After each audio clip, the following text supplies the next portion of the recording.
Mood.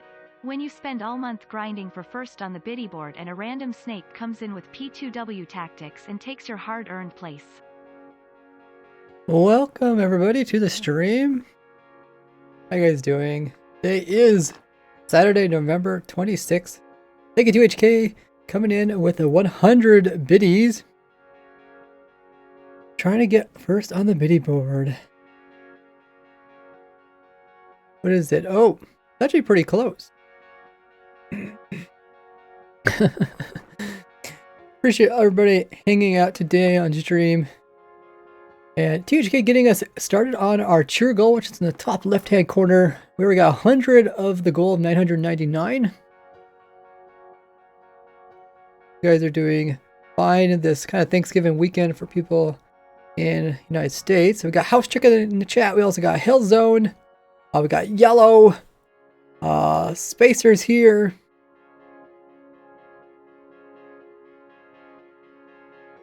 Hey, Cookie Soldier. We also got some new faces. Hey, Lenny. Of course, Lightning MC's here. First time chatter Morphix. If you guys are new to the stream, be sure to hit the follow button just underneath the stream. The little heart.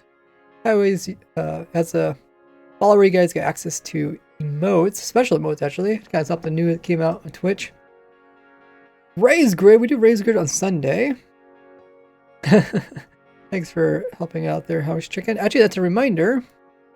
House Chicken is our newest mod. There you go. Welcome in, House Chicken. Being helpful in answering people's questions. Doing those commands so people know what's going on. All that good stuff. Okie dokie. Make sure everything is going. Turn on the bots and stuff. The music's going. For some reason, I pulled up the music and it acted like it was a brand new program as we're going through all that stuff. Oh, we got LOL Foxy's here. Another first time chatter. Welcome in. We recently passed our goal of 45,000 followers. So now we're going to go for the 50,000. A huge milestone. I would never thought I'd reach 50,000 on Twitch. Because like, when I started doing Twitch, I was like, oh, this is something I'll just do. Because people want to see me do stuff. You know, instead of kind of just coming out with a final video, people are like, oh, why don't you just show how you come up with this stuff? Or maybe show like your thought process. And I was like, huh, that's such a cool idea. So it's more like, it's always like a chill thing. My Twitch streams. You should be able to stream on now, House Chicken, if you look at your name. Hey Santa. Doing pretty good. You know how like these Thanksgiving weekends go, right? You have like the big Thanksgiving meal. And there's like a bunch of food left over, and then you're thinking, oh man, I have all this food left over. I'm gonna have food for, you know, days and days and days. And then I was just eating just before the stream, and I was like, okay, there's not that much food left. I was like, dude, it's only Saturday. It's only like 2 days since Thanksgiving, and it goes by fast when you think. Oh, we got a first time introduction by Peace at Rest. Welcome in. Because I hear you play Minecraft. Is that true? I do play Minecraft. I've been playing Minecraft for 13 and a half years. This is a kind of big milestone. Every half a year. Just keep the number getting bigger and bigger and bigger. A few years back, when Minecraft reached its 10-year anniversary, I did a 10-year Minecraft video where I showed like what I did in the last 10 years. Or I guess pretty much the entire 10 years of Minecraft. I showed like from the very early beginning of Minecraft and what I was doing then, all the way till now. If you guys haven't seen a video on my YouTube channel, I think it's the main one that pops up on my channel. I also good luck on the stream, thank you. So yeah, I put out a new video today as well. If you guys haven't seen that already, check it out.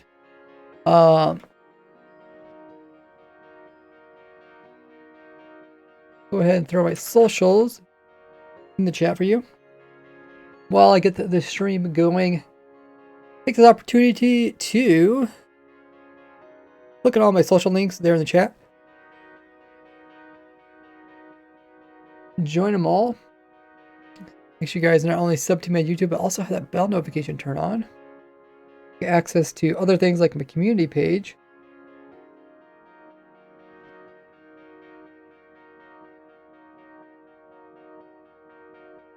I often put polls over there. Also do inform people about new videos.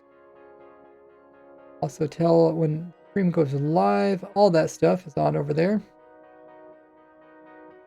Check it out. I have a Discord. Let me hop in, make sure I'm in the Discord. Oh yeah, I'm in the Discord. Okay, let me just unmute myself. There you go. You guys can hear me now. If you guys want to listen in, I am in the Discord voice call. You guys can join in if you guys are active and also have push to talk on. You can also chat alongside me as I stream. Hey, Gammy. Oh, there's an ad. Okay. How? Huh. That's kind of strange. The ad would come so early in the stream.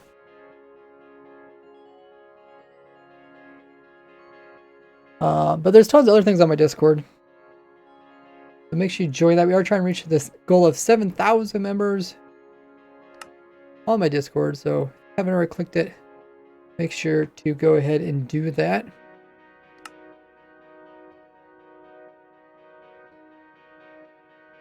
Oh, we do have 7,000? Really? Wow. That's amazing. Well, thanks everybody who's joined. I guess our new goal is 8,000. 7,000 we get access to, I can't remember what it is. Something called like Discovery, or it's some other thing. But that's pretty cool.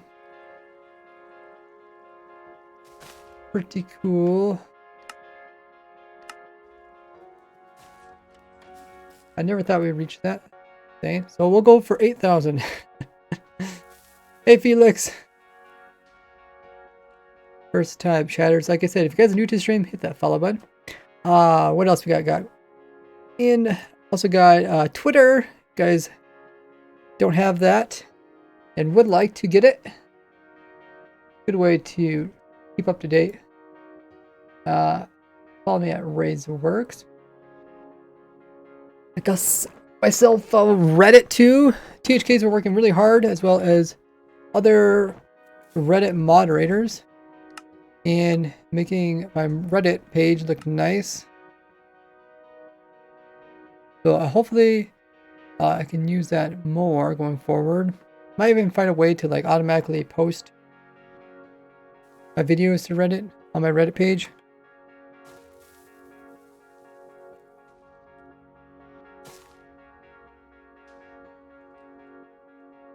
I also have a Patreon if you guys want to support me.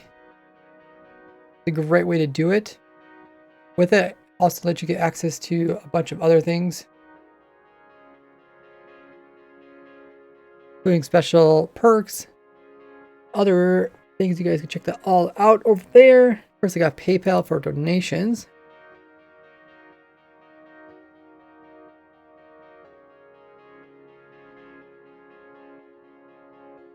More recently, I got a TikTok as well as Instagram. Yeah, I was kind of late. I was like, do I really need an Instagram or TikTok? But I forget, like, everybody kind of has their little social media, like where they kind of do some of their social media. And that's one of them. It's kind of a prominent one.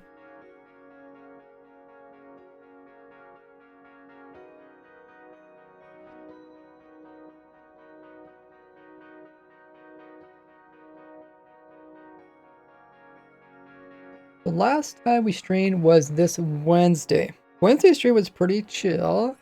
It's quite enjoyable. What we're able to do is I was finished recording the video that I put out today. If you guys haven't seen that video, check it out.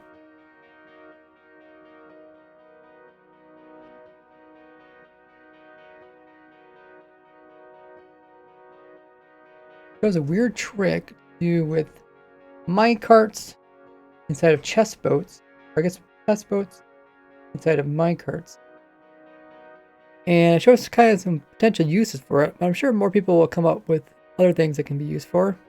I use it to sweep mobs out of the portal in my automatic piglin head farm.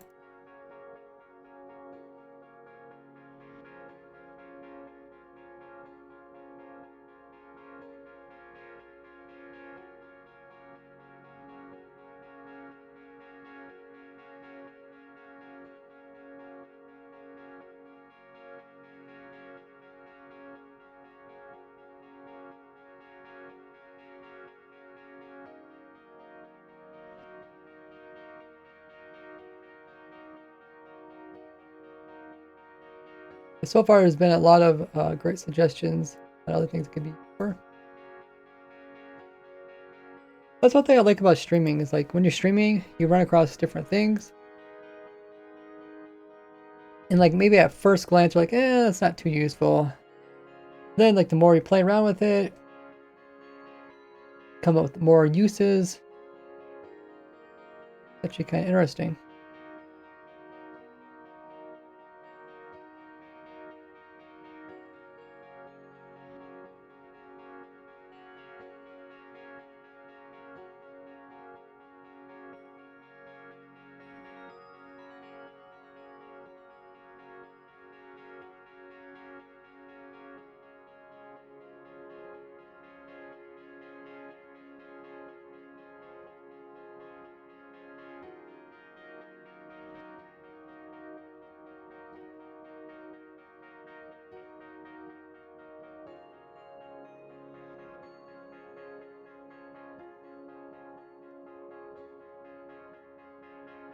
I'm gonna let everybody know that we are streaming.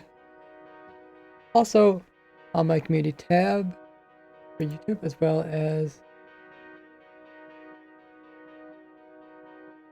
on my Twitter.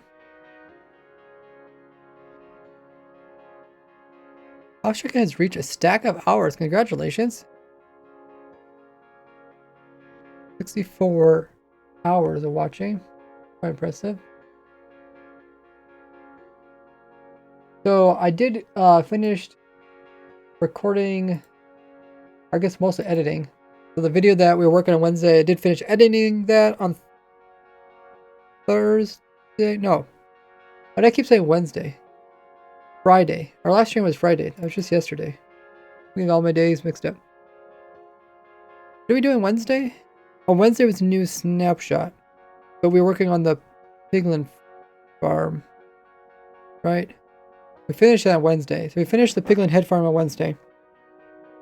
And then Friday, just yesterday, I worked on the boat trick video. And then I edited that last night and also this morning. Got the video out. It was awesome. So now we can move on to another project. Got a lot of projects. Don't worry, guys. I never run out of ideas. I never get bored of Minecraft. Been doing Minecraft for 13 and a half years. Another big milestone. The anniversary. Okay, so we'll look into what is next on my schedule. That's kind of be probably the goal of today. Maybe we'll do some recording.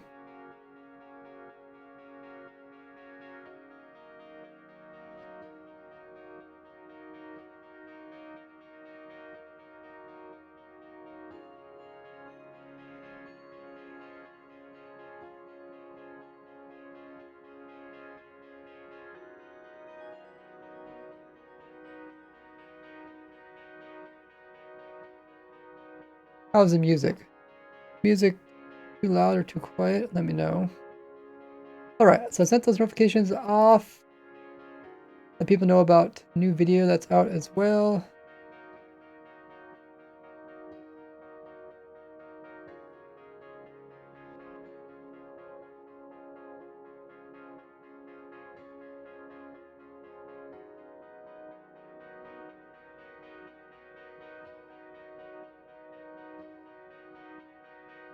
Alrighty, let's get going.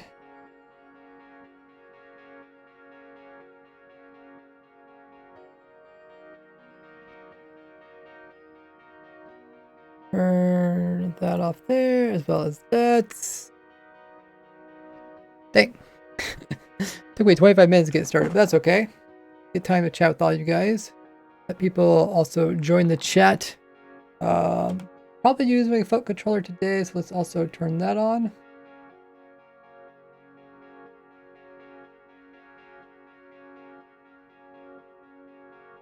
There. So, we're probably looking at some of the things that I have left to do. I have a lot of things left to do, but some of the things that are more time sensitive. Typically, I try to do videos that are related to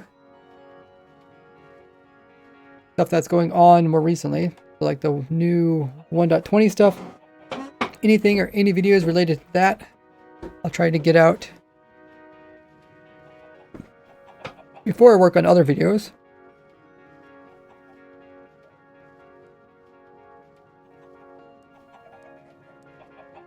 And when we were playing around with the boat truck thing, I kind of tested out the interior stacked snow layers.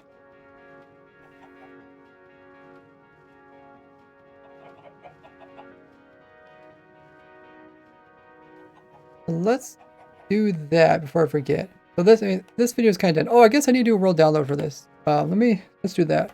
Once I do a world download, then this will be kind of completed. So what I'll probably do is get rid of. Oh shoot, there's two of them.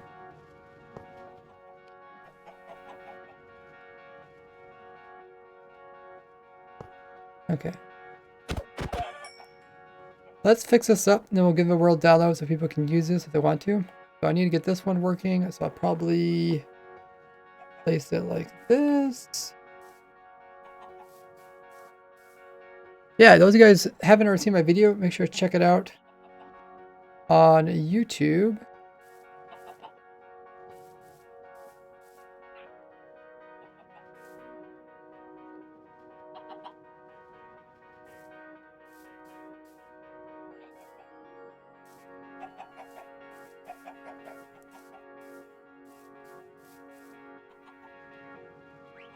Oh, that looks pretty cool.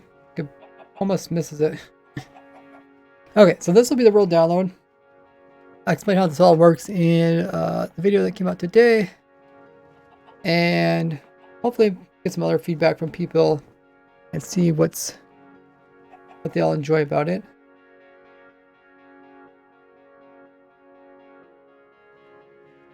So just pause the game so I can save it.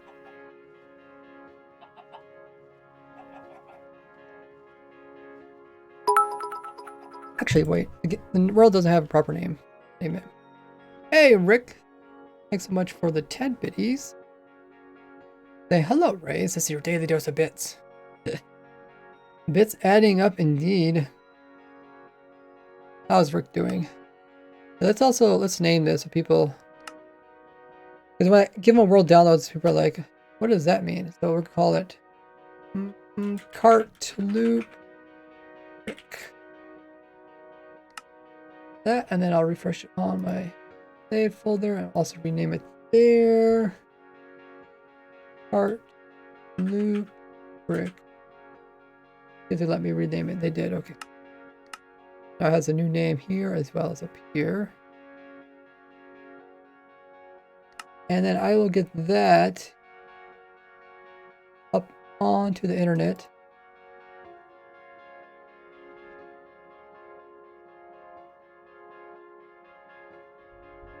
Then we'll be hopping into this world and seeing what is left.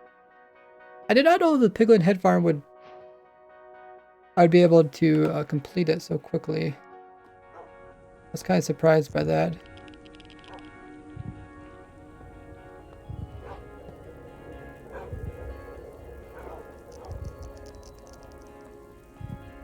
As I do that, we'll spectate somebody on the testing server. We'll actually spectate SRA.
Okay, I added that link to the video, so anybody's looking for that, it should be there. And hopefully all it's needed.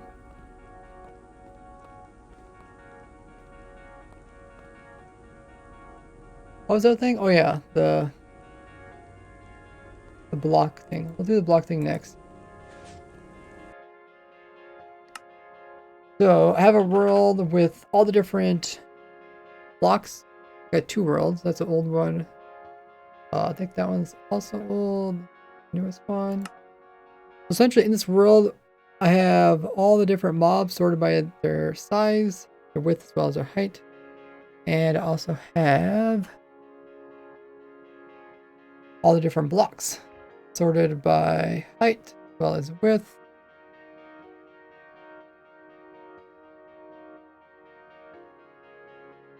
All that stuff.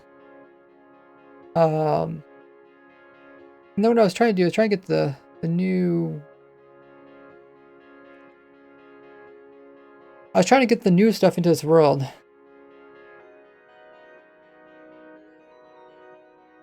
So if anybody knows how I can get the 1.20 stuff into an older world that updated,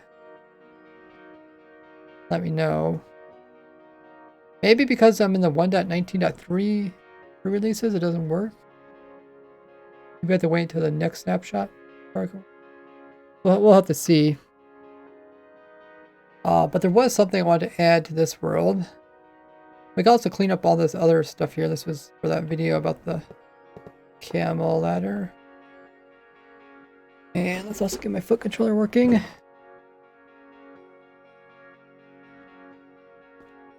Okay, working good. What we'll do is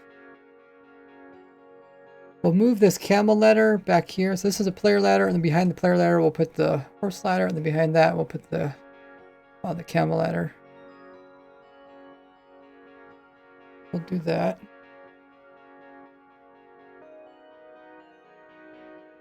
Maybe I should update the info command. That way people know what's going on. Info command.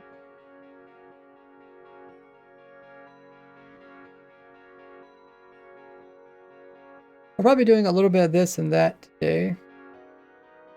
Bit of a chill day.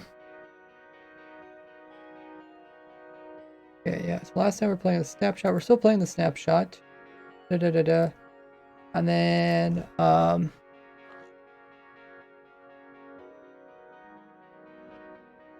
organizing, block height world.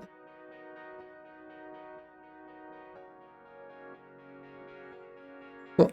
Now if you guys are wondering what's going on, should be up to date.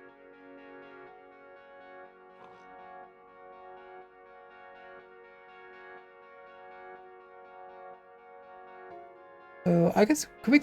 Yeah, we could probably clone this, can't we? That's probably possible. I think that's what we did last time. We'll clone. Chuck Inspector again? Why is that?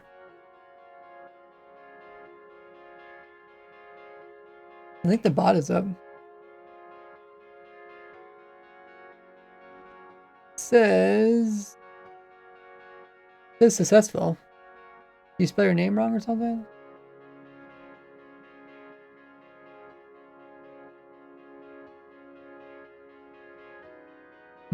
Just check capitalization. Let's paste it over here. So which one I'm doing first? Oh yeah, the horse ladder. We'll put the horse ladder, make a little bit of room. I'll put the horse ladder in. And that little bean there doesn't update, which is nice. Now we can remove this.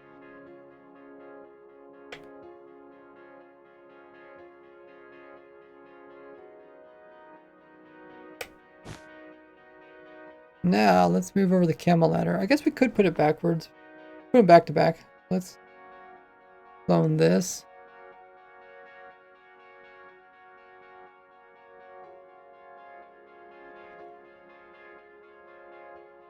You know why that is? I was tricking. Hey, Mountainous. Let's put a ladder over here. Maybe.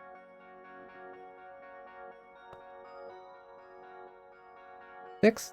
Oh, do you do your name wrong? Okay, so that's the camel ladder. I'm trying to get stuff kind of organized. So let's go ahead and delete this as well.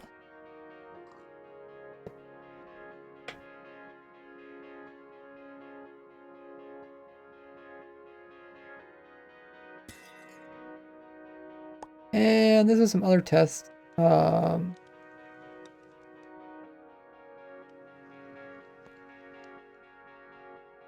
quite remember what it was. Fill in the holes.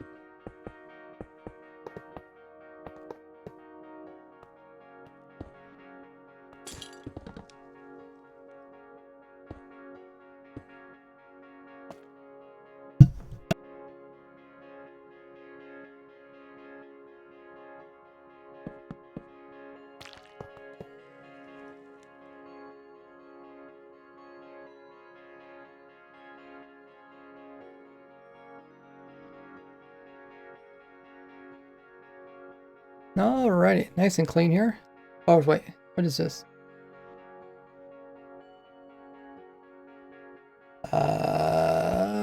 Okay, that was some testing stuff.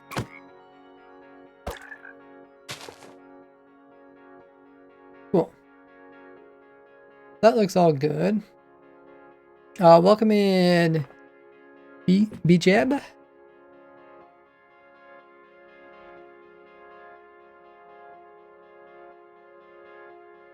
So, the other day we were testing out snow layers. They changed snow layers so that stuff could sit on top of them when the game adds more layers. The game rule in 1.20.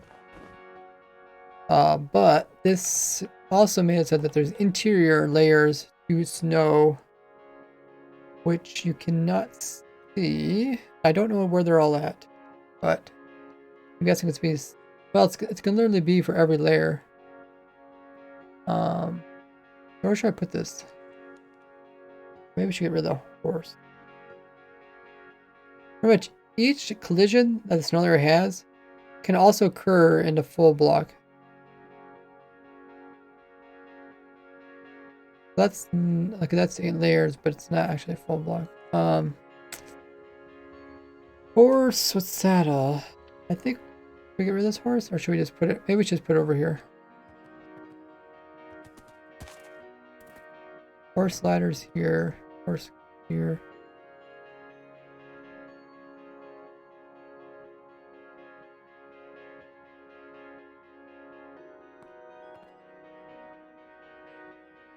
We got a fence. Fence. Fences are in the wood.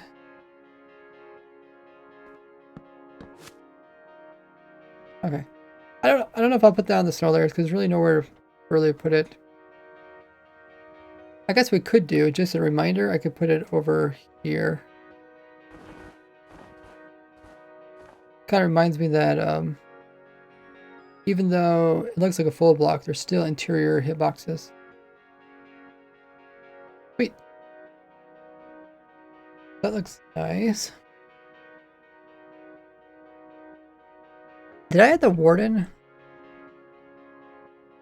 I don't think we added the 1.19 mobs.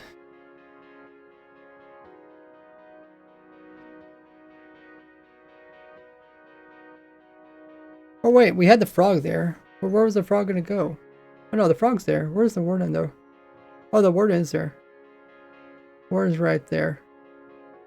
Where was the warden on this side? Oh, it's right there. Okay. Yeah, so I would like to add the camel, but I've yet to figure out how to get the 1.20 stuff to the old world. I should have just did it the very first day. The very first snapshot, you could do that. But then now when I try it again, it seems like it's nerfed. So we'll have to come back and add the camel and stuff. If someone knows how to do that, let me know. Message me on Discord or something. This all looks pretty nice. There is a bunch of villagers over here.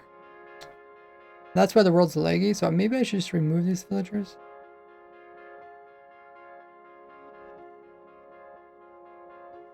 I do use it once in a while, just like... Well...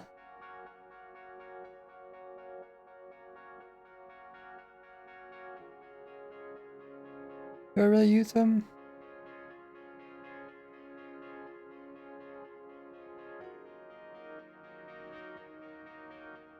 I guess if you buy, you know, they changed the suspicious stew, so it tells you what it actually is when you buy it, or when you have it. Oh no, it doesn't tell you that. Over here, these suspicious stews have this, right? Have the names and stuff. But I guess when you buy it in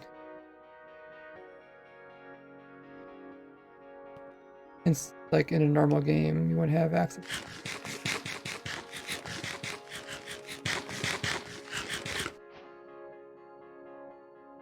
I was jumping. Interesting. So the reason I put these down here was before they came out with all the different trades that villagers had, I was just trying to see what they'll had, so I just placed it down. But let's see if we can. I think we'll just kill all these, because they do create a lot of lag, as you imagine. They really drop my frames. I'll kill all of them except for the bottom ones. So kill at entity type equal villager. Distance equals 0 to 11 blocks.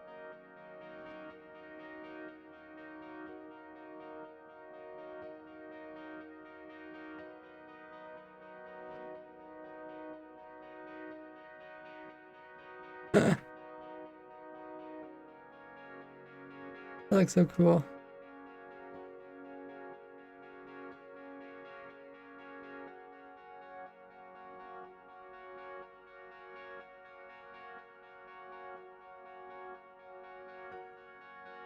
Hey, Jimmy.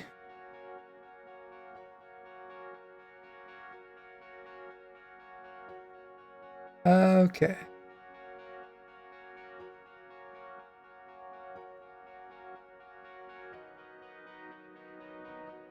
Okay, so we got most of them. The rest will kill off with the sword.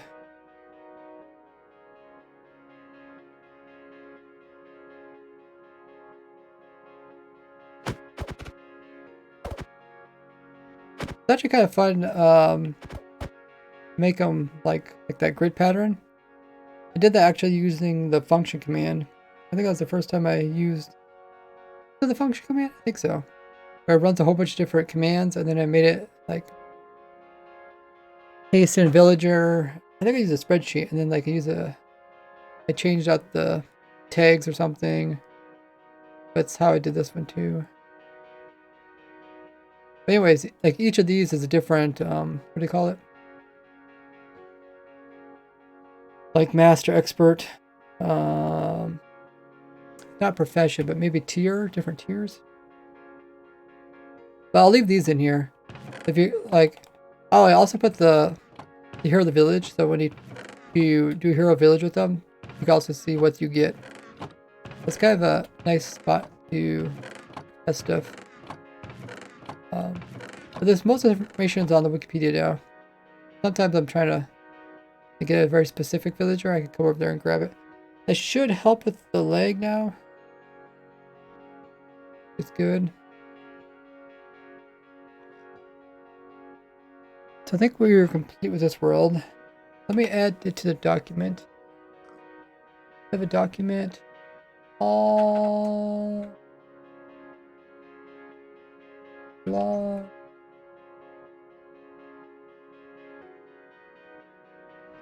Document covers all block sizes. I think it is updated. the 19 game.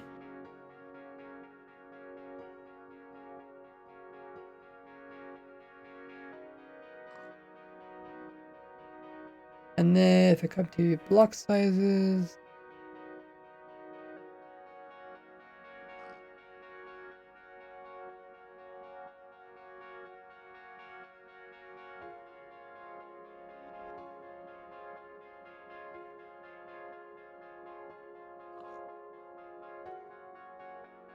I don't think that's supposed to be there.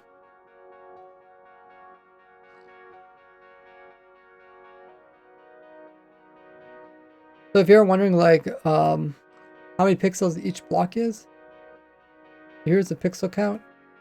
And then these are different blocks that are inside those pixels. So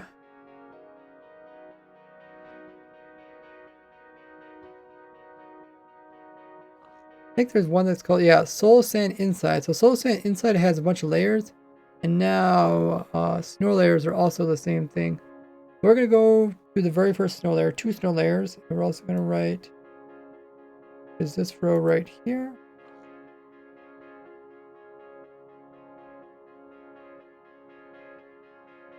Snow layer inside, just as a reminder.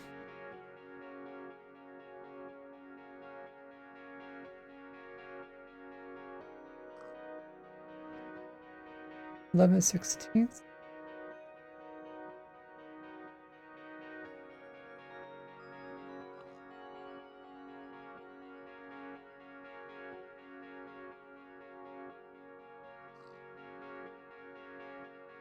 Cool. Just try to keep the updates up to date with the latest things that are changed. That way, whenever I'm looking for a specific block or specific block size, I usually just come into this world, but a lot of you guys don't have access to this world, or you guys have trouble finding this world download, which it is in some of my videos. I can't remember which last video I put it in. But you can always go to that document, check it out. I should have a lot of stuff in it. But it's really helpful. I use this a lot just to kind of look at all the different sizes of the mobs and figure out which one works good. Kind of like we're working with that boat trick. I was thinking, well, you know, what mobs could potentially go inside the boat and do some extra stuff. I think it was Panda that was the biggest.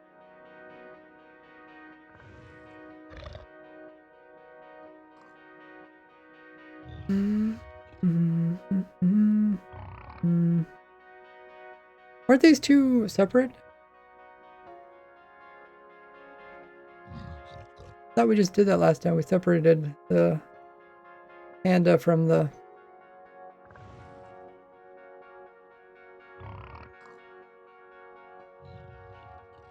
polar bear. I think the polar bear, panda, and the boat are also supposed to be in their own layers.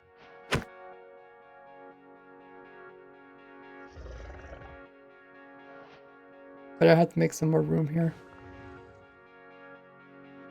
Okay. But yeah, I think this is pretty good. I guess I can remove the smoke from this.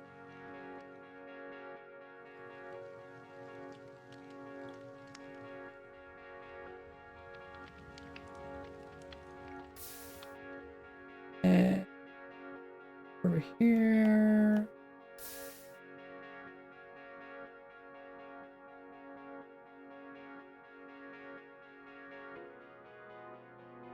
Jimmy says, what are you doing? I'm just cleaning up some worlds. We're kind of like trying to finish up projects. Like work on the next project. So some projects I got still to finish up is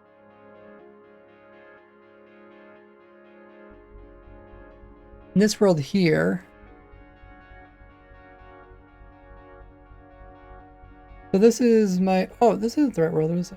Oh, this world, okay, yeah, we came to this world because of this machine here. Let's copy this main machine and put it into the other world. Because remember that one day we loaded it and it blew up? Let's fix that.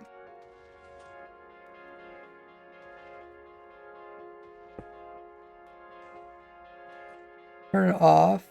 which is right here.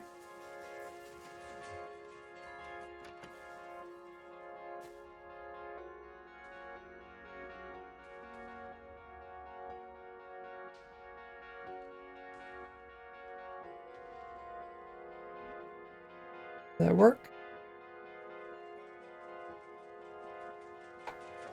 Why does that thing keep moving? Oh.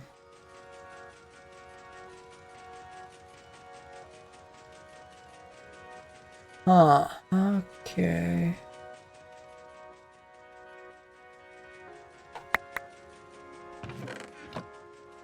Okay, so what I need to do is I need to take this little farm we got going on here and put it into a world just like this.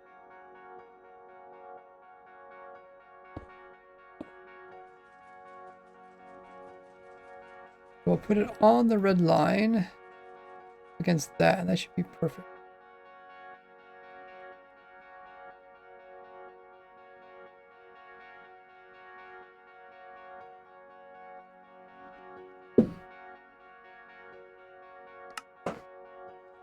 This world contains all of my 1.19 farms and machines, as well as now I'm also adding my 1.20 stuff here. So like the camel farm and stuff is here. Mangrove tree.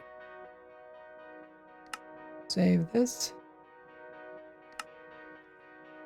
And hopefully we can paste into the other world. So this is a copy. We go down.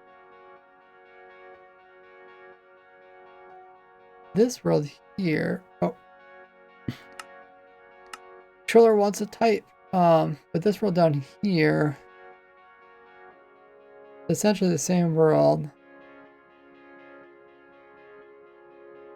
But we accidentally broke something. So we'll do this. TNT blew up. I think it was because I loaded the chunks while updating it through versions. But what we'll do is we'll turn this one off too. And then we'll move the structure over this world. And this is how I kind of move stuff between worlds.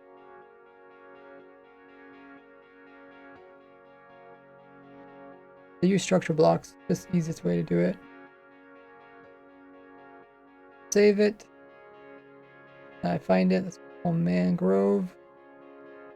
Mangrove farm, I think I called it. Mangrove tree. And then this world, go to that world, and we'll also paste it in there.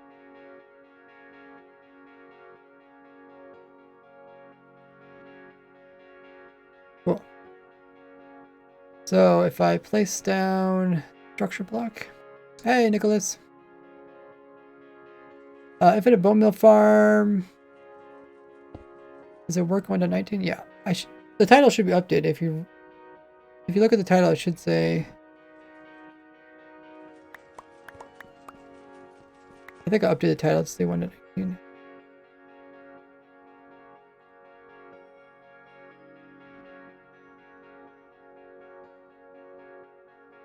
Locking hoppers at the end, mandatory. You can do whatever you want. I'm just giving you guys suggestions. Mangrove tree. Load. Okay, so we have to get rid of. We might as well get rid of. There'll be like double entities in here, so let's get rid of other entities. We'll just delete all this. Yeah, if you're ever looking for the most updated farm, Nicholas, just do !farm. Or you can check out the document on my Discord. Keep all the latest farms in on the spreadsheet for the most part. Okay, load. This is. Ooh, okay.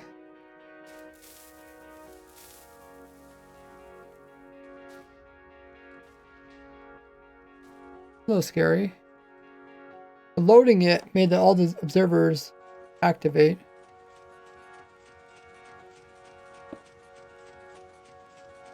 What else did it do? That's turned off. This is just to represent the player placing in stuff.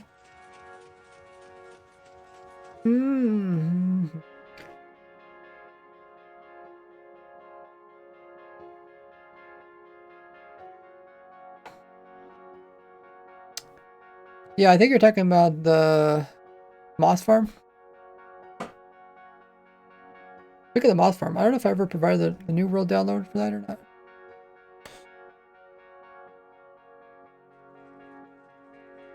They did tweak it some more. Afterwards. To simplify the redstone and stuff. Okay, well I don't see anything that blew up. So let's go ahead and run it, see if it's working. The drink up. Mountainous. Some hot water. Okay. Grows trees, pushes, blows up. Looks good. Nice.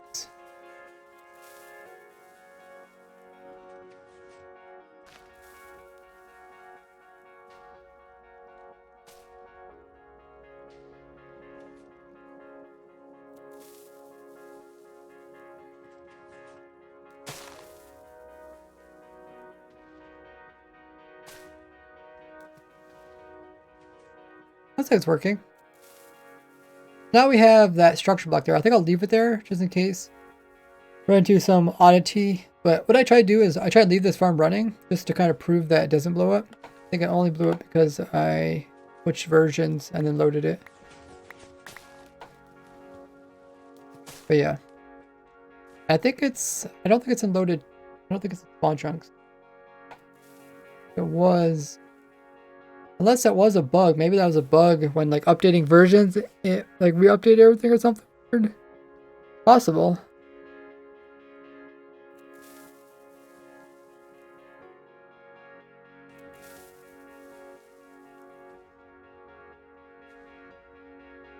Check your DMs. I could do it after the stream. Look when I do it. Hey Epoch. You ever do tutorials like crafting stations? I did do a mini crafting station. But most crafting, if you're just doing a single item, it's pretty simple, right? Make a crafting station.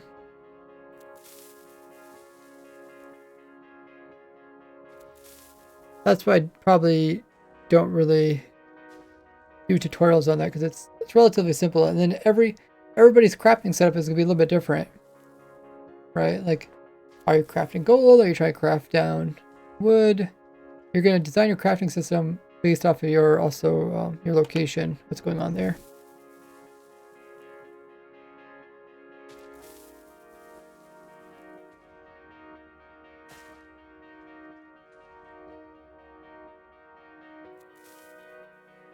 Okay, well I think that's good to go.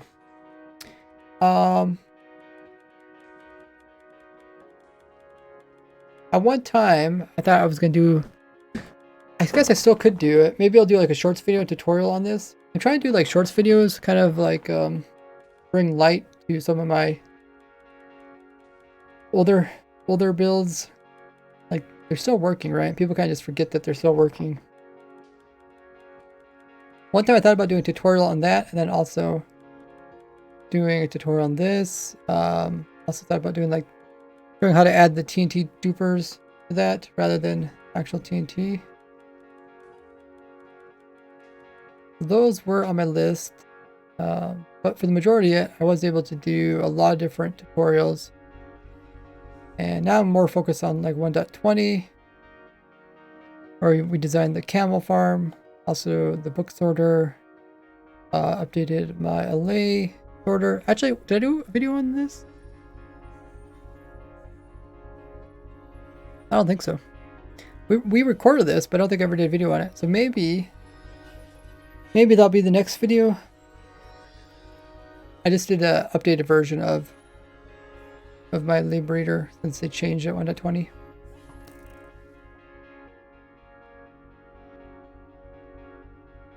Yeah, I mean, if Wildy wants to, he could give you that roll house chicken. Usually it takes me a while to get around to that stuff. So a couple other things are on my to-do list. We started recording a video about how bamboo is like going to be super useful. But then during recording of that, they changed it. So then not only is there these bamboo items, there also is these. There's this one and this one. So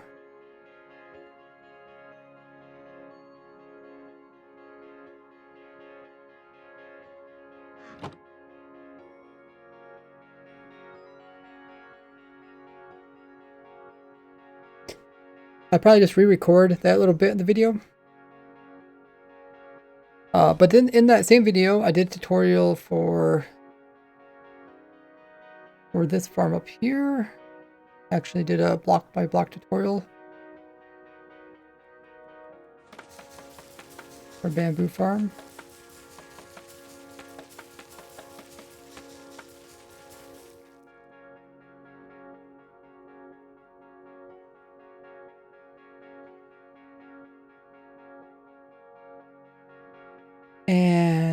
And then besides that, there's also the big bamboo farm, which I should try to figure out how much it produces. Yeah, I already did a video about my grass farm, the fern farm. Still need to do a video about the cane farm and also the pumpkin and melon farm. But I think I'll do a video on this. Probably next. I'll do a video on the bamboo farm, because like that's kind of a big deal, 1.20, right? Thank you, Wildy. You could also do Wildy. You could also do at house chicken, and their name will autocomplete. But I understand you're trying to verify who they are. But yeah, so I'll do these type of farms after I do the bamboo one, because they'll make a little bit more sense. But yeah, I kind of redid my cane farm, my pumpkin melon farm, based off of the mud block in 1.19. I suppose we could try to record some more. I'll try to record little bits, and then I'll put the bits together, and then if I know something's missing, I can come back and record some more. So, bamboo. Unlimited bamboo farm, that's what it's called. Okay, I'm just gonna load it. I don't think it matters. Version I loaded in.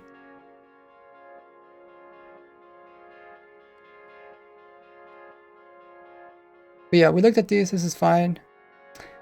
So, which should I do? Which one is the go-to version? I think this one.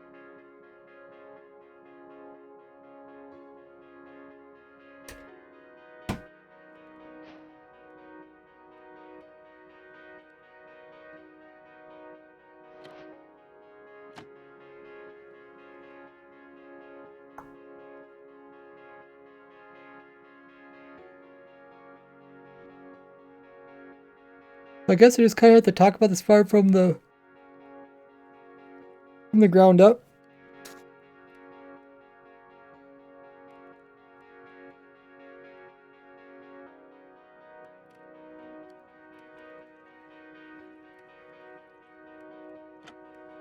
With the bamboo, is it like the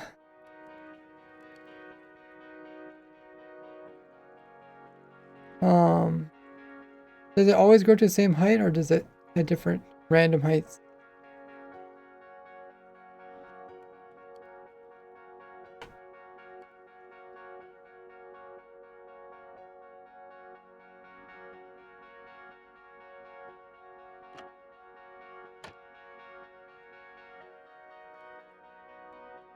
Bamboo.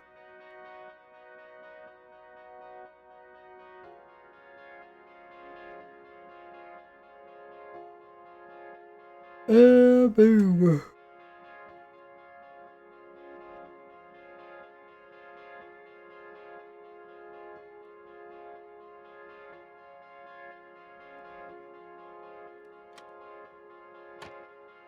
The upgrade just says it grows. Each plant grows on average every 200 seconds. So, like 3 minutes. A little over 3 minutes.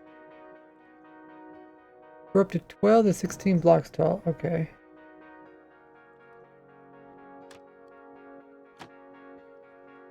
Top of the bamboo plant requires a light level of 9 or above to grow. Is that true?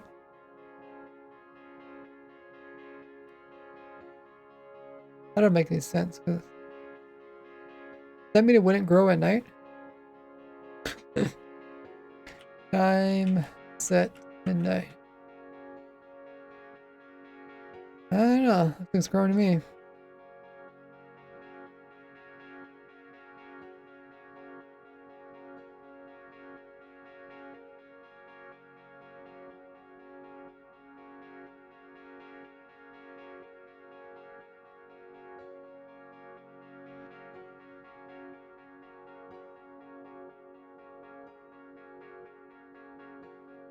If you had needed light level for it to grow, man, you'd have to place on a lot of light, and then if it's based off the very top piece is always moving.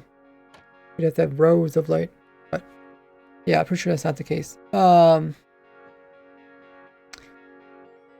yeah, 12 to 15. So I'm guessing this my little detector thing here is 12 blocks tall. So we go from 19 to... Oh wait, I'm looking at wrong numbers. 31 to 20. Okay, so that's 11. So it grows up to here, touches that, and this activates the whole flying machine. How should I record this?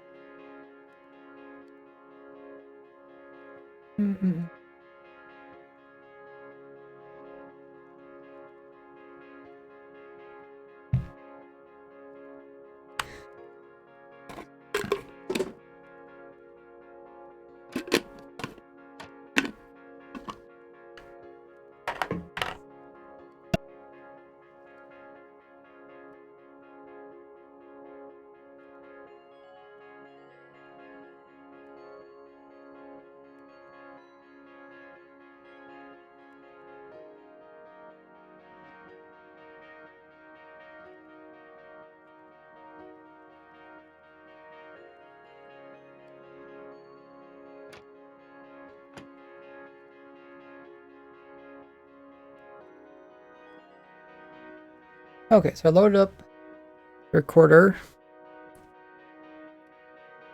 So I have to kind of explain this farm as if no one ever seen it before. Even though I already did a video about this farm when Bamboo came out. Because like when people watch the video, they're kind of like, they want you to just kind of explain stuff as it's there and not as if like refer to them to a different video.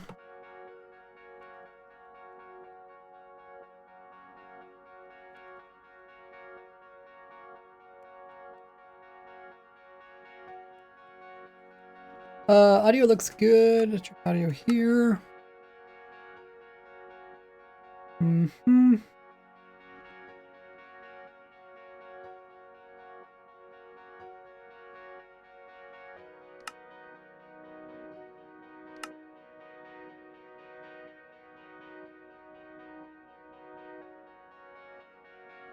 Okay. I don't know if I should do a tutorial on this or not. People probably like a tutorial, but okay,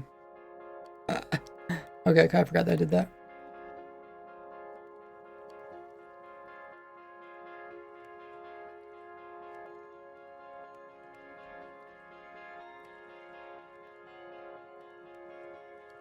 We got a big platform of bamboo.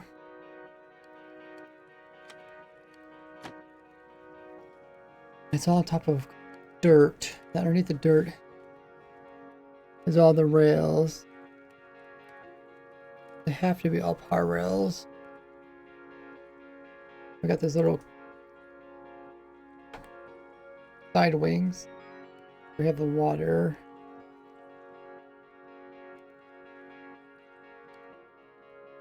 This part here.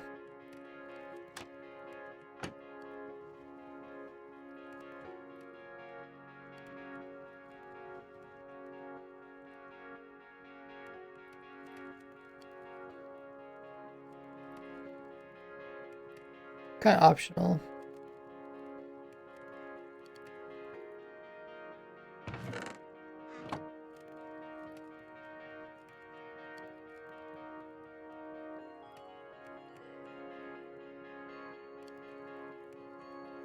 Oh, it doesn't actually unload on both of them?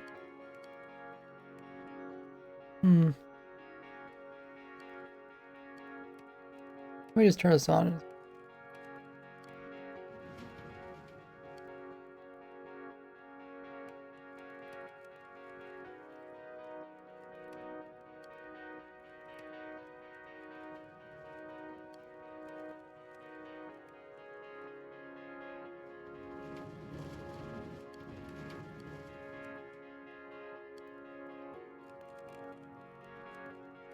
Oh, it's not loading both of them. Okay.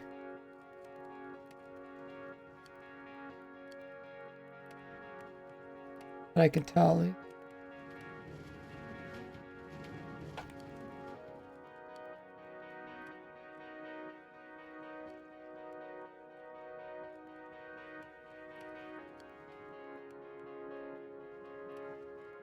Looks like it's on top of both of them, right? Yeah. Okay, maybe it is unloading. It's just hard to see.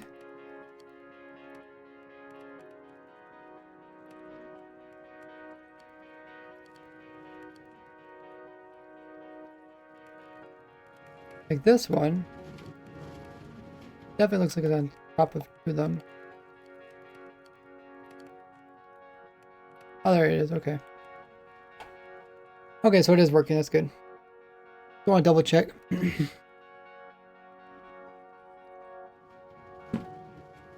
it's a hand. Welcome in, Bucket. So, by the way, I'm going to describe the farm. To start with the actual, like, bamboo and the plants that, or then the blocks they're placed on top of. And then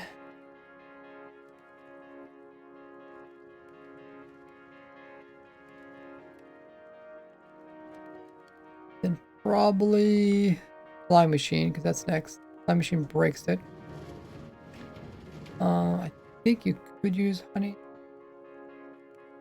Yeah, this one you could also use honey, but then it might stick, but honey's fine.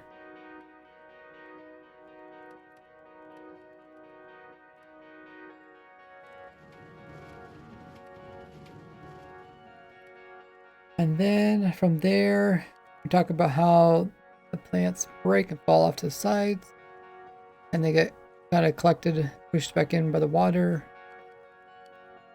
on either side. Also on the ends. All over here. Talk about how they get collected by mine carts.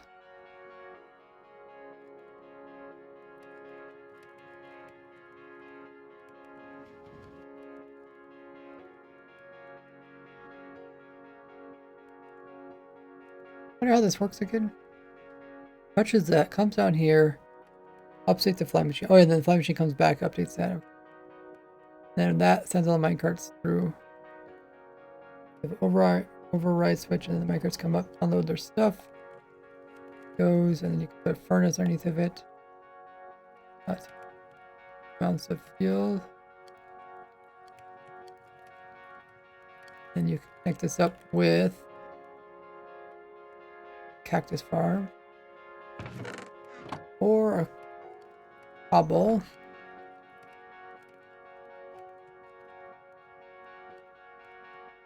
Bucket says, John Bams, a hardcore streamer, used one of your builds and referenced you, and now I'm here. Oh, that's awesome.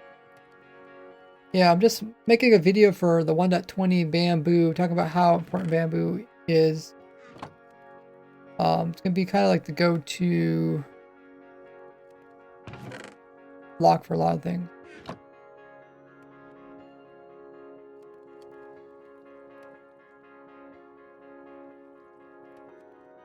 I also have this one. This one's the exact same thing, but it's just smaller. We can talk about that just in a bit. Okay, I think I understand everything that's going on. Like I said, it's been many years since bamboo came out and I designed this farm. But let's go ahead and put this back up again.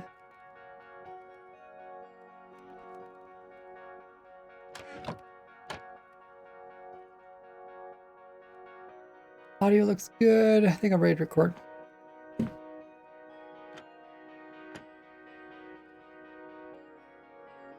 So what should I call this one? The industrial, or the efficient bamboo farm?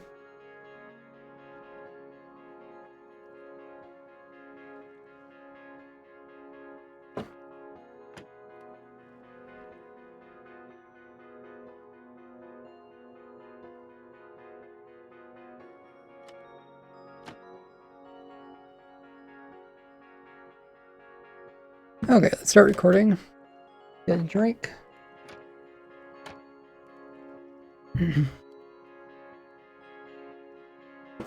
Up.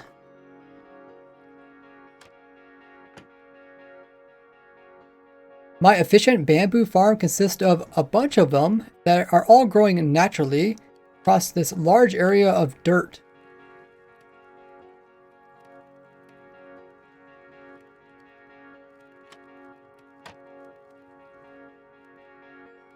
I have to illustrate how it's working.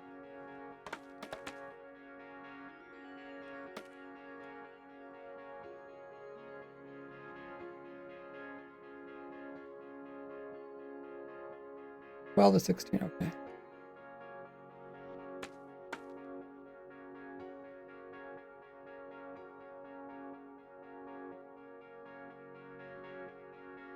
All you have to do is build this near where you're...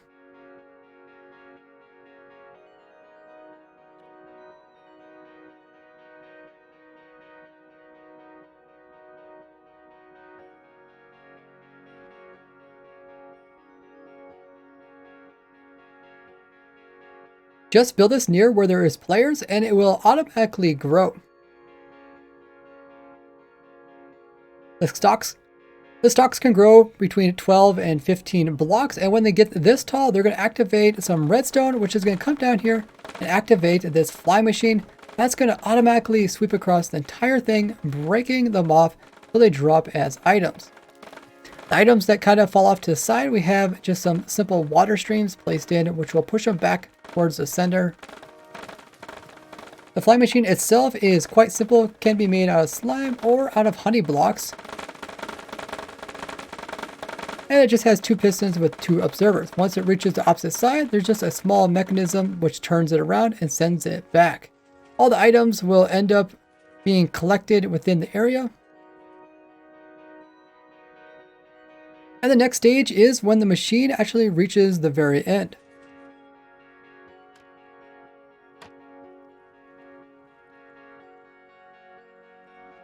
Any items, at this point, any items that are stuck on top of the actual bamboo blocks will get pushed off so they can be collected. This occurs when the fly machine comes back, activates some redstone, which comes around and activates a bunch of hopper minecarts underneath. They'll sweep underneath and pick up all the items from above, and then they will return to drop them all off. Once they go on top of this, they will automatically have their items be removed and placed down into any type of storage. Or you can go in like what I did here and have them being used for a fuel source in this mega furnace array.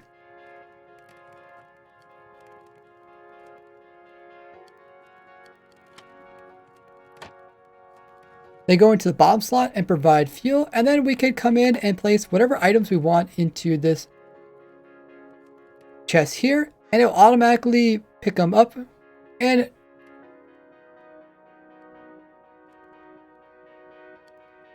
distribute them across the entire hoppers, and distribute them throughout all the furnaces.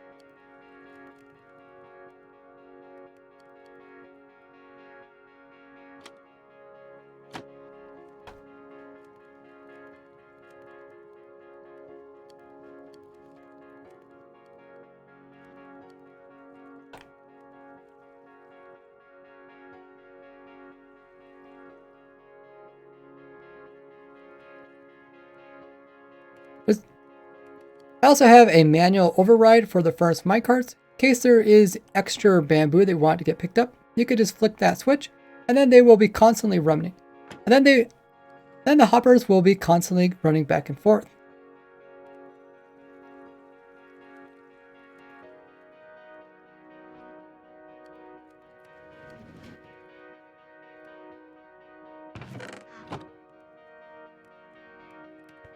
Everything that is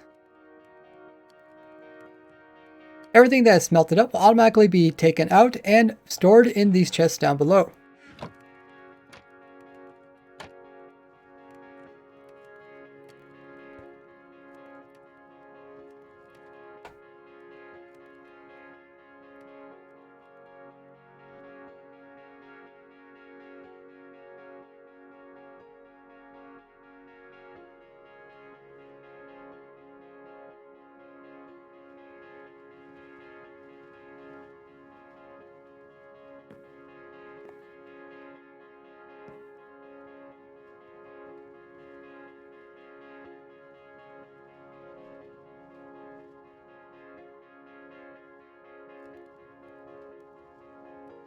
The cool thing about using this furnace array, you can also come in and power this with a lever. The cool thing about this furnace array, you can also come in and power the hoppers underneath.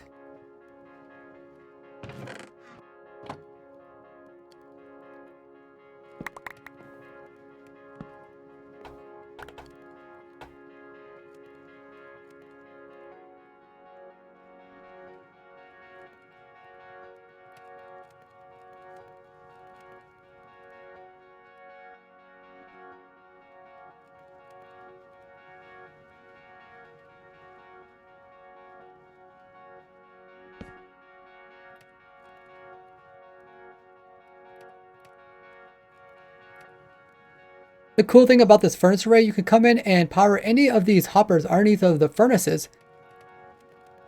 That way when they finish cooking, the item will be stored in here. And if you pull this item out,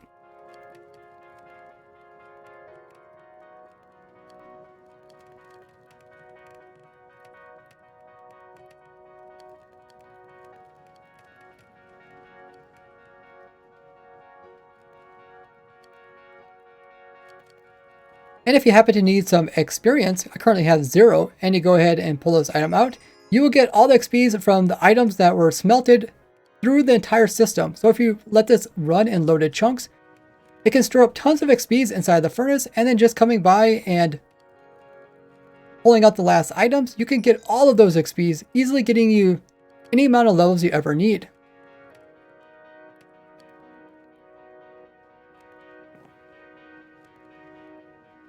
Which makes this a must-have not only for fuel, but also for XP.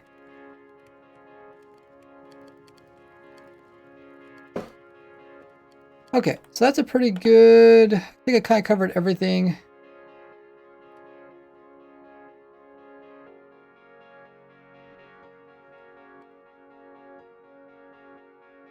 I guess I could talk about the smaller version.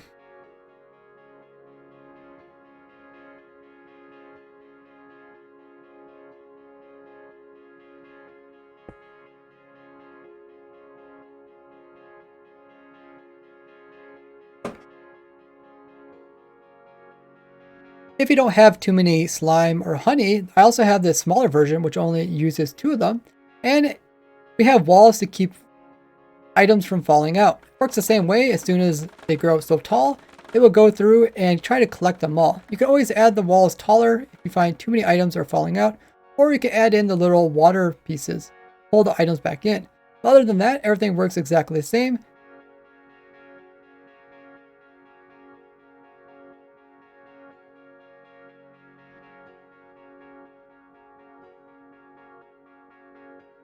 but a bit manageable.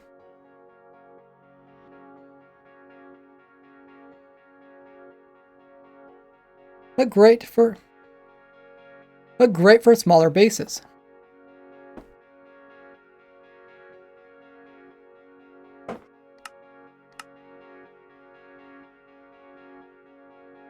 Okay.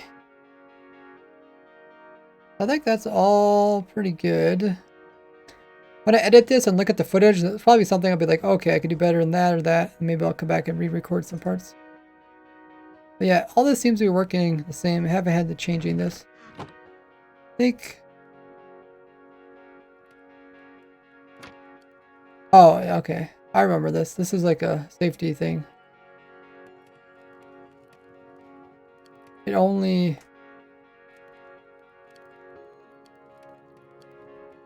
when there's no more items does it go across. Oh, that's pretty cool. It's funny, like I look at my old builds and I'm like, oh, that's pretty cool. Like impressed by my own builds. Speedrunner says, playing Minecraft for 13 and a half years? Yes. Yeah, I've been playing almost every day for 13 and a half years. Just start playing on Friend SMP. And they have a farm, 6 stalker farms. I don't know. I don't do redstone. Oh, okay. We need 6 shulker farms. Well, I mean, if there's 6 different people, they all have a shulker farm.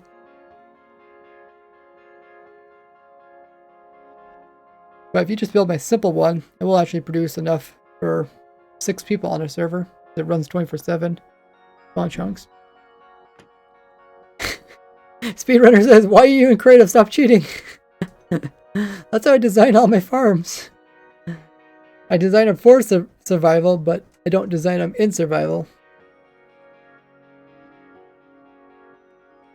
It's actually surprising how fast the bamboo is growing back. Okay, I think I'm good with this. Got that all recorded.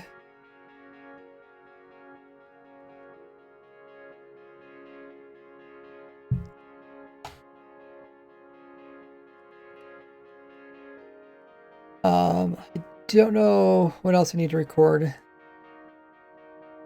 Oh yeah, I need to know the rates of this farm. I'm gonna write that down.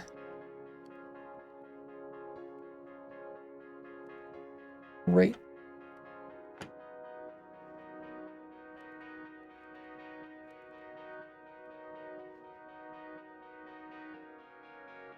Rates of bamboo.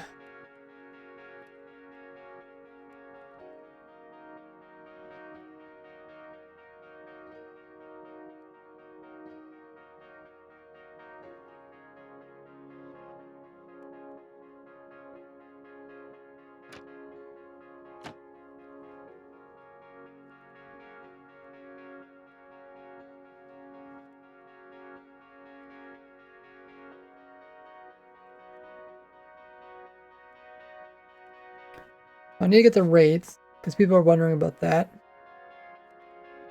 I guess I could say, could also mention like you can build this whatever length you want, as long as it's being loaded within random ticks, which is 8 chunks out.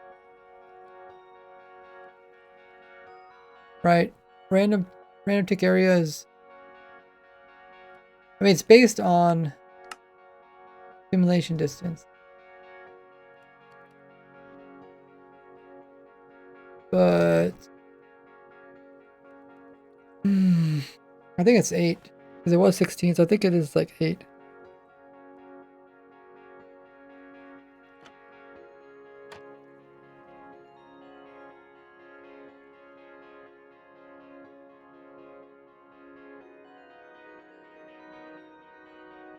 How can I explain this to people? Because it's something that can change. Like the simulation distance isn't the same, but I think on average it's about 8 one direction. So 16 if it was a diameter.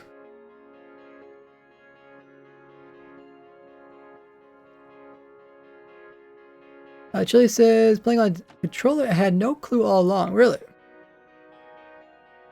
Play with the foot controller too. I don't know many people that play Minecraft with their feet. So far, I'm the only person that I found that actually plays. There's some people that use foot controllers for speedrunning to turn on and off stuff. But they really don't do that anymore. Now it's kind of all automated.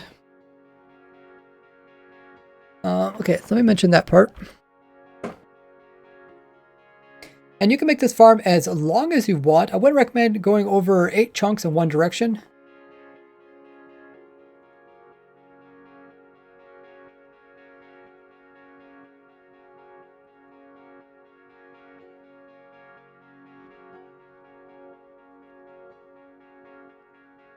Because typically the sim distance is that or lower. I don't want to get too much into the technicalities because that kind of bores people. What else? We talked about that, blah, blah, blah. We go back into our world, I guess. I'll probably...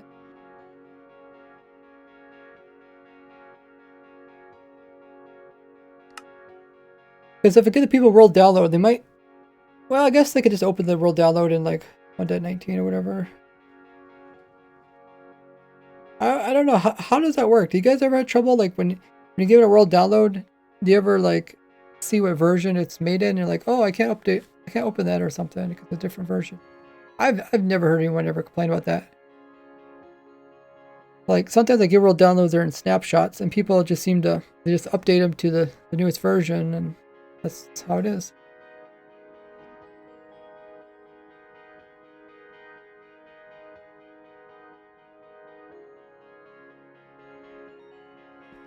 Oh yeah, I guess add these new blocks too.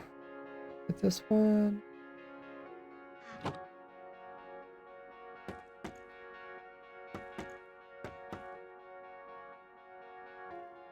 Turn off those. Our inventory.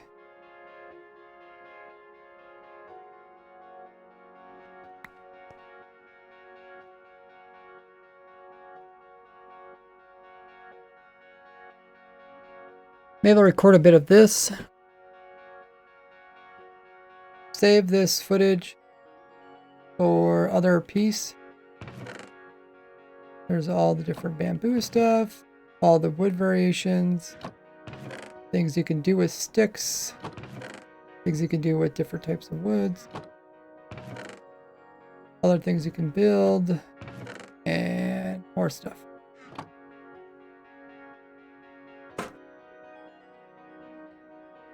But yeah, in that, I'm pretty sure I recorded it saying...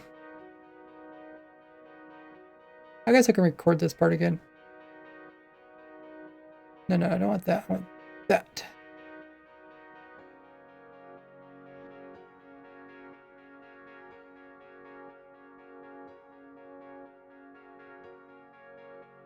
So I'm just going to record the part about how to make Oh, can't make bamboo blocks here. Wait, what? Or do I not have the recipe unlocked? Okay. Recipe, give, Ray, everything. Hey, Altkey, how good is it? No, I still can't.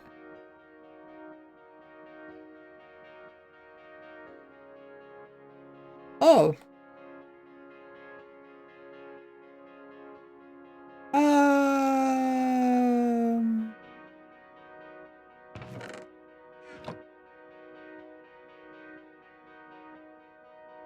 How do I get the...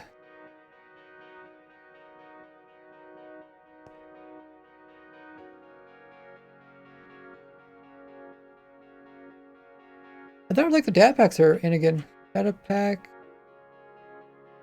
List. Oh. List. Okay. Enable. Oh, maybe with the enabled one? Okay. Oh, they're there. Okay. So when I updated to 1.19, it disabled them automatically.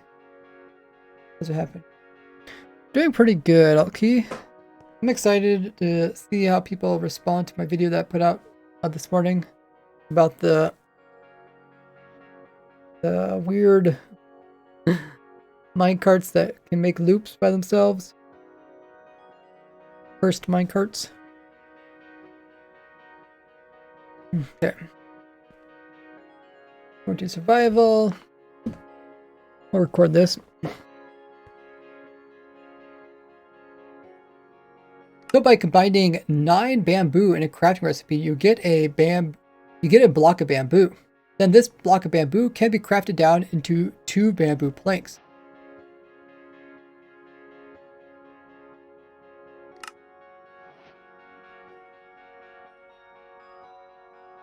And I'll probably use that previous footage of, and I'll say something like, and then with those planks you can make all of this stuff, and then I say, and then you can also use just any type of plank to make other things, including stick-related things, or say something like that.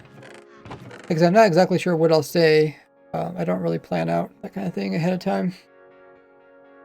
But other than that, I think it's a pretty good video, and there'll also be a good transitional video over into these farms, because these farms are very similar to the other farm. Not only the little version, but also the big version. Hey, Grunk says, how do you play Java on a controller? Right there. Bot already answered.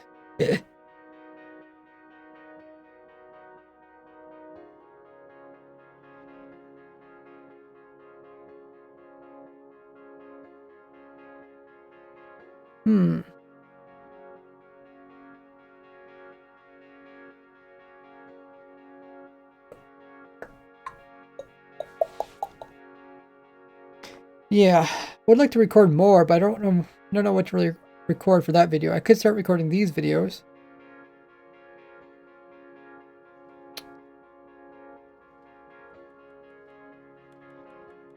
Sometimes you just gotta get started recording before you really figure out what you're doing. And then sometimes you figure out, oh, I didn't quite do it the best way, and then come back and you can re-record it.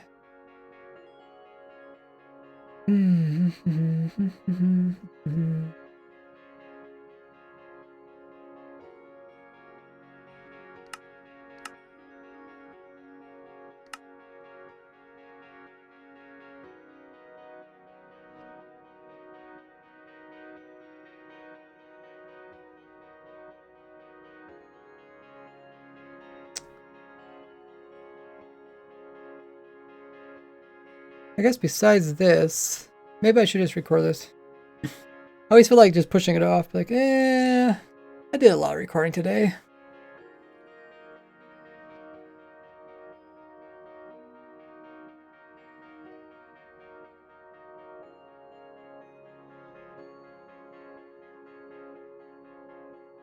So, should I do a block by block tutorial over this, or I guess people can just see how to build it.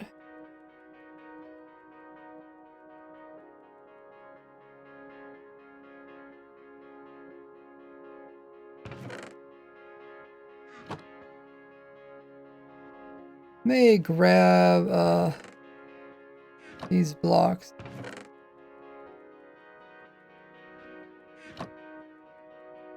Is melons in this tab, or is it?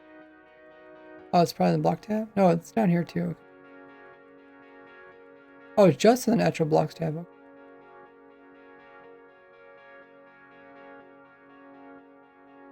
Should probably get some footage of this actually working.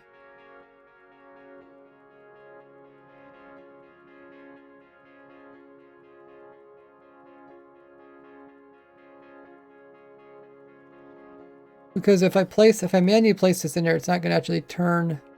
It's not going to actually set it off. Let's be a real. Let's be a real boy. In this case, a real pumpkin.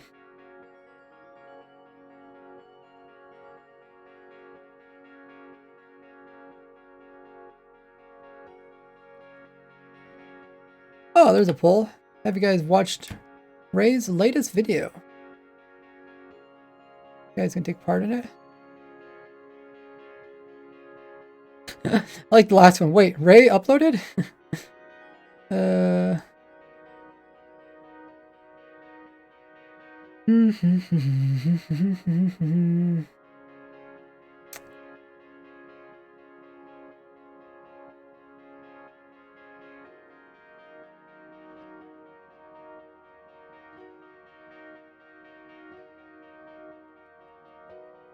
I have a simple melon and pumpkin farm as well as one for sugarcane that uses the mud block, which has a low profile. So in this farm here, as soon as the cane grows up and activates this observer here, it's going to activate all these pistons down below. This is going to break off the cane, which is going to be immediately pulled through the mud block, picked up by the hoppers underneath and put into your storage. It's very simple. You can see it.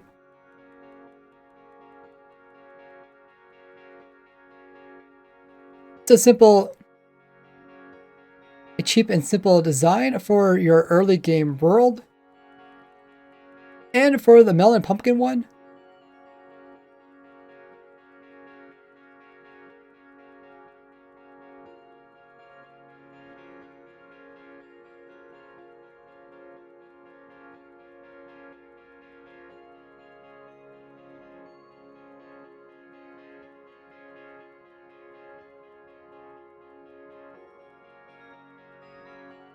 it uses the same concept as my previous melon pumpkin, where when one of these fruits will grow here, it will also curve this stem, which will activate the observer, which will power all these pistons, breaking them off and turning them into items that can be picked up through the mud block and then put down into your storage.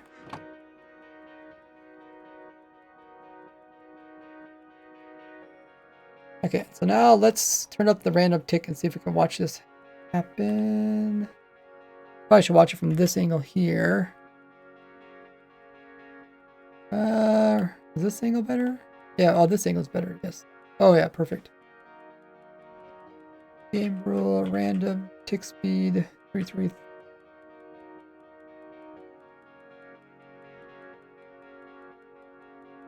Courtney, so what's this stream about? Oh. Okay, so we can't wait for that one, but I mean, we'll wait for the last one. The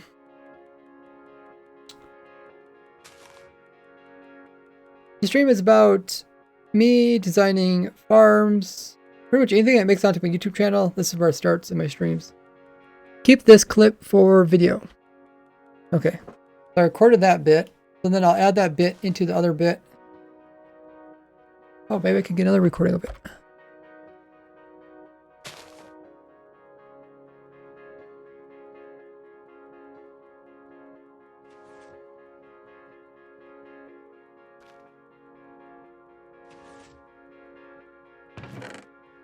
Keep this clip for video. Okay. But yeah, so essentially what I'm doing right now is I'm kind of recording the basics, because a lot of time when I make a video, it's really hard for me to like know how the beginning is going to be or the end. And the best way I can do that is just by start recording. So I'll record the, what do you want to call, like the meat of the video, the main subject of the video. And then after record that, then I'm kind of saying, oh yeah, this would be a good way to showcase or explain it or something like that, and then I'll come back and re-record bits.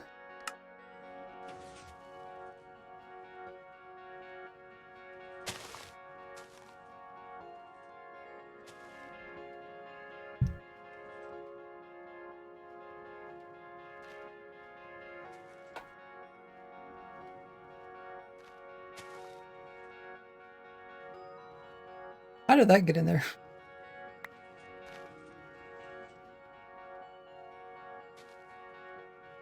Now, mud works great when there's only a small amount, but once you start reaching larger numbers, then you want to go ahead and actually use hopper minecarts to pick up the stuff.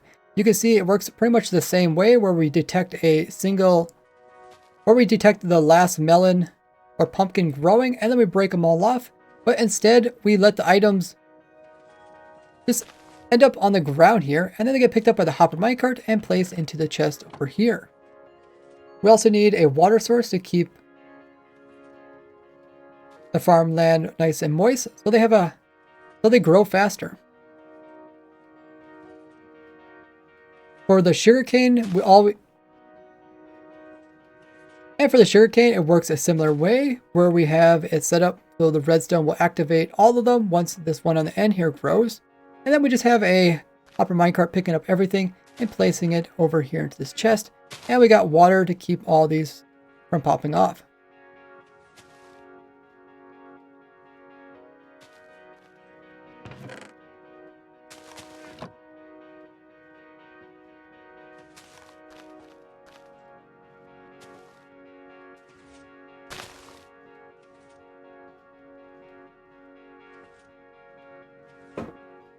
If you want a slightly more efficient design, then you have this one. If you want a more efficient design, then go for this one here, where every single column is kind of operated on its own. Notice how as soon as something grows,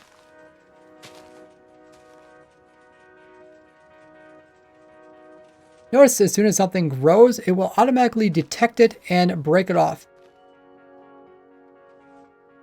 This is because each of the individual stems are being read by Observer, and that's being put into a note block, which is breaking them off underneath.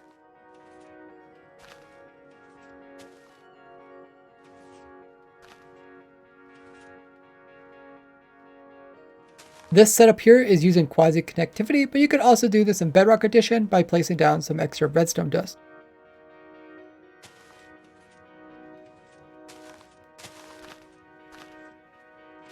All the items are once again being collected by Hopper Minecart and stored away, and similar things happening over here where they're being updated, where they're updating this observer, and they are quasi-connectivity powering this piston, which is being updated by the note block, and everything is being stored down below in this chest over here.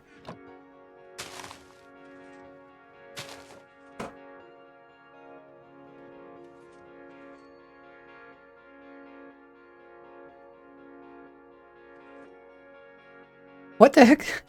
Too much totem coming in with 52,000? Going to the Auto Dragon Farm update? How is that possible?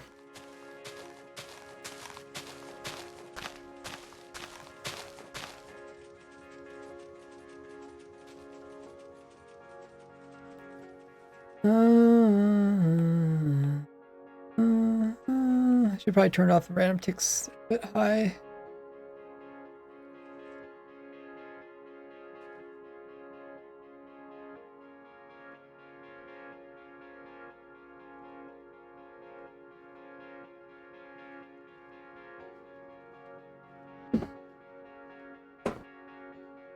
But if you want to be really efficient, then you want to use these But if you want to be really efficient, then use these designs here, where we have fly machines that are doing large amounts of either pumpkins and melons, as well as sugar canes.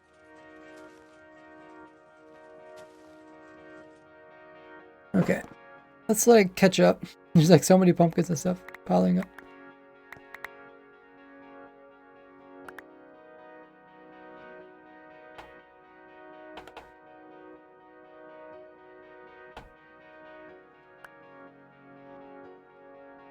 I think it came from that way.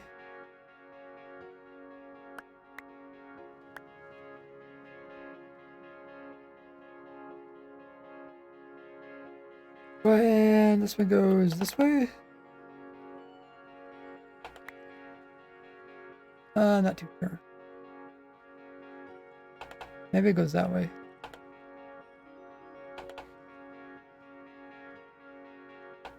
Hey Archie. It says butted rails can break if the rails being updated and powered too fast, or just because inverted. I've not seen the rails have problems. Where's our minecart?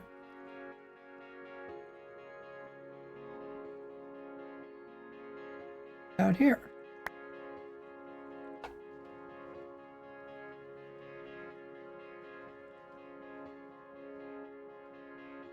Maybe I need to put more power sources. No. Hey. Do you need any help with code or something like that? I'd have to check.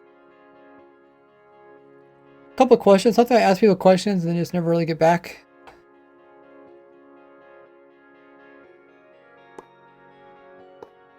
But yeah, maybe send me a message on Discord as a reminder, and then I'll check.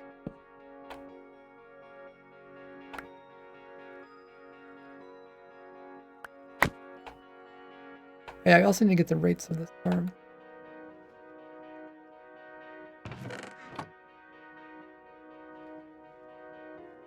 See if it works. Maybe I should put more power.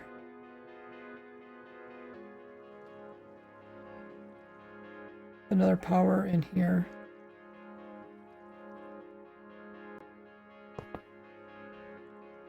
How are you? What's that? How are you? Oh, pretty busy. I was trying to get a video out, like, for the whole Thanksgiving thing. Okay, maybe we should put, powers on either side. How about you?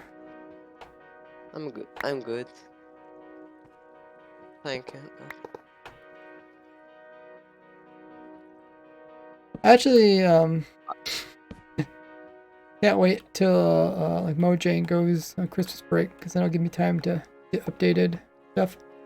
I mean, so far, it looks like with, like, 1.19, it'll give me time, to get caught up on all my different ideas and stuff. Yeah, we're just gonna put rails in all of these, I guess.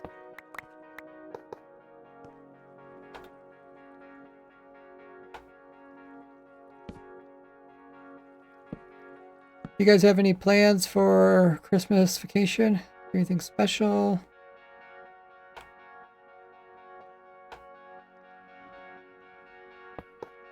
Visiting family or anything like that?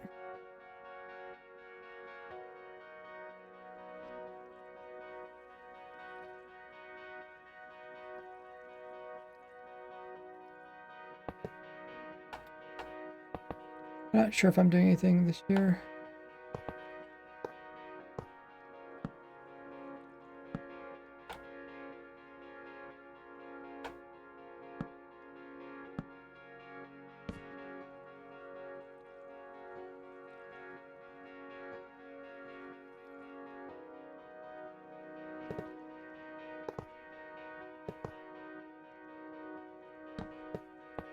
Okay, that looks pretty good.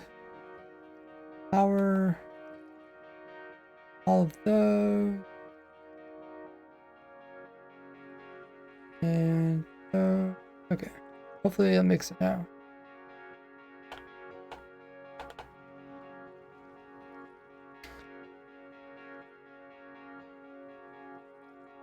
Marty says, hello. Having sushi for the first time. Really? I had sushi the first time last year. I was quite impressed. Yeah, it was actually, I can see why people say like sushi is kind of addicting, because it did feel kind of addicting. So, I actually had so much sushi that it was almost like a meat overload. I like the rice, so it's even better. Yeah, the rice kind of balances it out.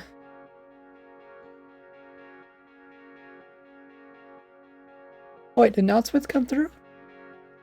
Neon is continuing the gifted sub they got from THK. Oh, thanks so much, Neon. Appreciate that. I don't know, I guess no like audio notification comes up for that. I've never seen a message before actually. Might be something new. Yeah, Mad. Welcome in. There's my Discord. If you guys haven't joined Discord link, you guys can click it now. I suppose we should do the same thing for this one. Make sure we have plenty of rails and stuff. So let's watch it. See where it has trouble. It goes down. Down. There. Back. I see there's not a power source here. Be a power source. Probably should be a power source here. Now, is there something where like minecarts go different speeds depending on what's inside them?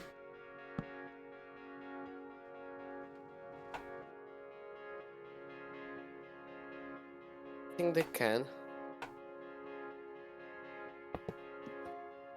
I wonder if that's what's going on here. Yeah, no. But that's only with chest minecarts. Not with hopper records? Yeah. Huh. Why? I I wonder can why look it it got up. stuck then. I Is it can check out the maybe code. my render distance is too small? I'm gonna keep it small so people don't get distracted by stuff built distance.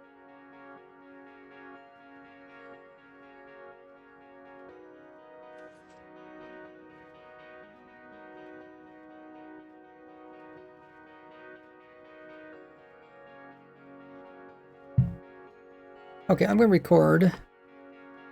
Let me clear my inventory out.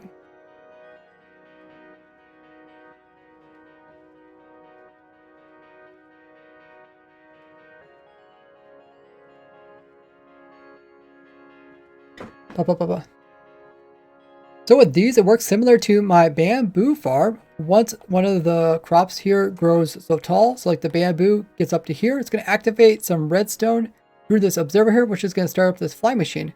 And that's going to then sweep across, breaking off any of the plants, and they're going to drop as items on the ground here.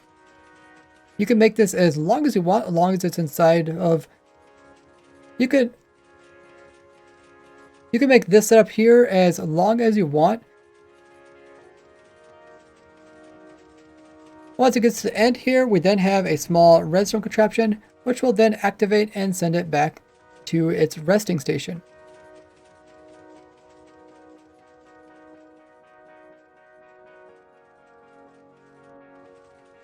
You can make this farm as long as you want. You just need to make sure that it's close to where the player is, as it does depend on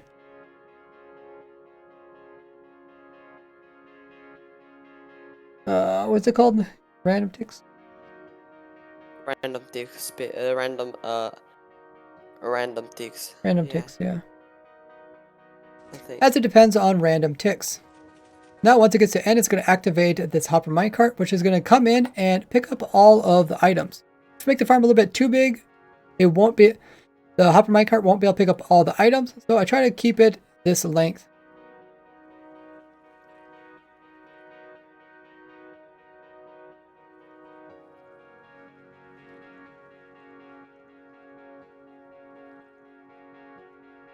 When it comes through and picks them all up, it will then zip in and out and then eventually end at its unloading station, where it will deposit them in your storage.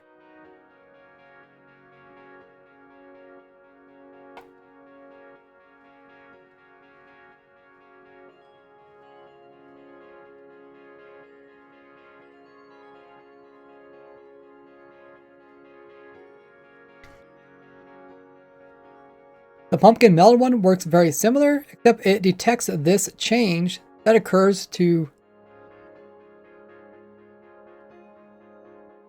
this stem here. So when this will grow, it will curve the stem like that, which will detect.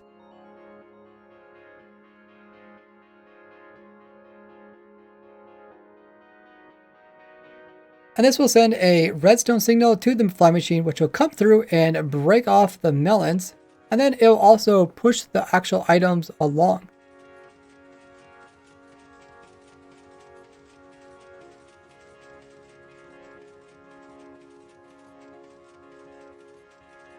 We do need to have light near the melon stems. That way they can actually grow. And we also need to have water, which we have over there. And we have a little machine that just turns the whole thing around and pushes it backwards. All the items fall off the ledge here and will land onto this rail, or they will get pushed to the side, from where we also have rail underneath. And this is where we're going to run the hopper minecart.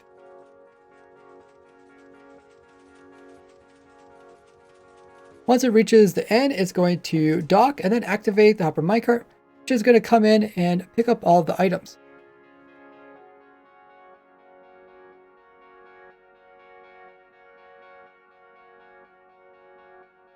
By doing it this way, we can minimize the amount of rails we have to put down, while still making it relatively simple to build up.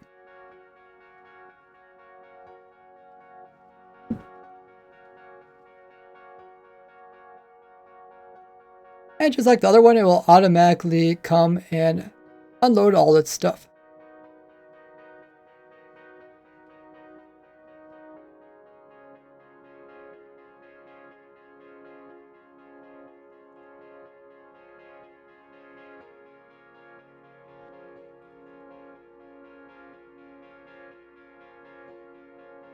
Okay, so then this one's next.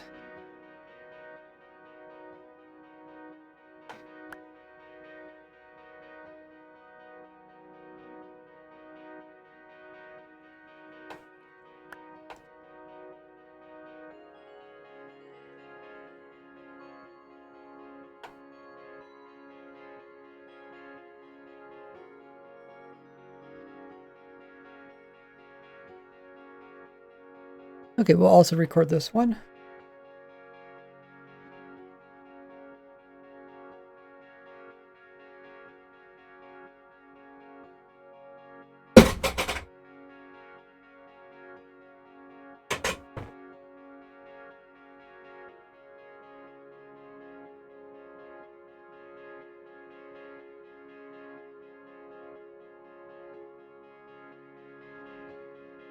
The next versions of mine are similar to the ones above, except we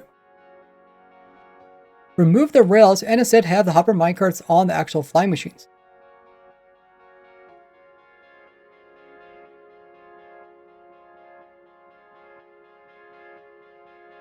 This makes it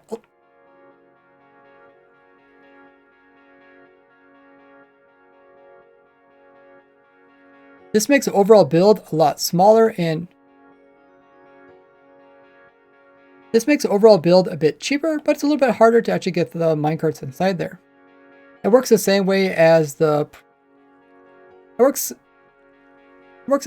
previous one, where they will grow up, activate some redstone, which will send the flying machine off. The only difference is now when it breaks off each of the cane here, items themselves are getting picked up by the hopper minecarts, and getting stored inside of them. They're also getting slowly pushed out, and that's why we can only make this one so long. Once they reach the end, they're going to get pushed back inside, and we also have a little device which will turn it around. Alright guys, thank you so much for using your Prime. Really appreciate that. Welcome to the Gordy Gang. You get access to tons of perks. You can check them all out over there. And then with this design, we don't have to worry about collecting them with rails and hoppers. And instead, when the hopper minecarts come to the end here, they're going to get realigned or they fall out again. And they're going to be set automatically on top of these hoppers here, where they can put all their stuff into chest.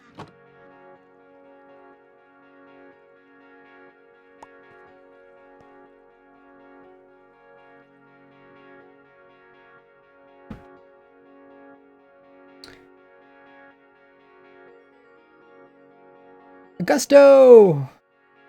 Yeah, if you guys are wondering what you guys all get as a subscriber of me here on Twitch, you guys can check out that perks link there in chat. If you guys have Amazon Prime or Twitch Prime, or if you know someone that does have that, make sure to use it up each and every month, just as Augusto did there, as it is a great way to support me, and you get a free sub so you guys can join our sub server, which we're doing Raise Grid on this season. And there's plenty more perks over there. You guys can also get a free sub just by doing ! free sub and checking that out. Really appreciate that, Augusto.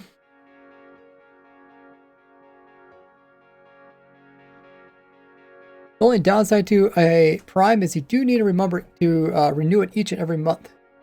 You have to do that manually. It doesn't auto-renew.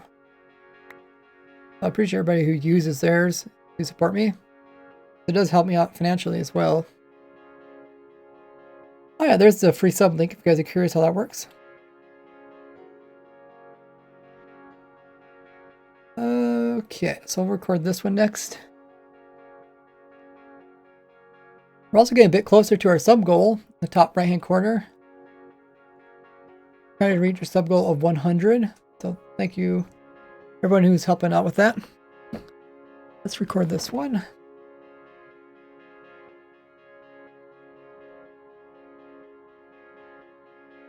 The melon pumpkin one also works the same way, where we have a flying machine That is detecting when this stem here turns. And that will activate redstone, sending it off. Then we just have some hoppers underneath where the same blocks that break off of the melons and pumpkins will also be the ones that have the hoppers inside, and we'll push them along. All the items are being collected.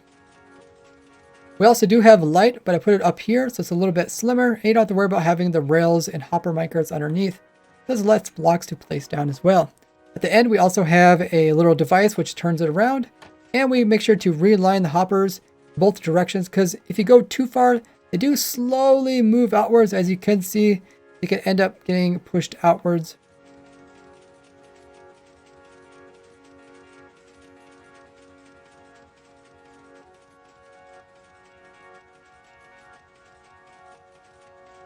And then once we reach the very end, it's going to align the hoppers back inside their blocks and store them on top of these hoppers, which will put everything into these chests. Should probably fix this.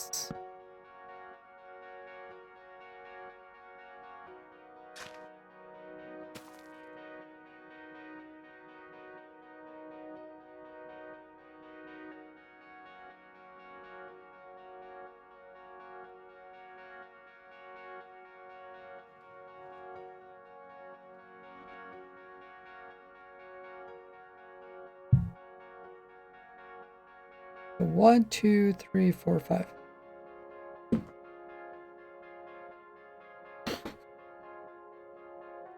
I have 5 different stages.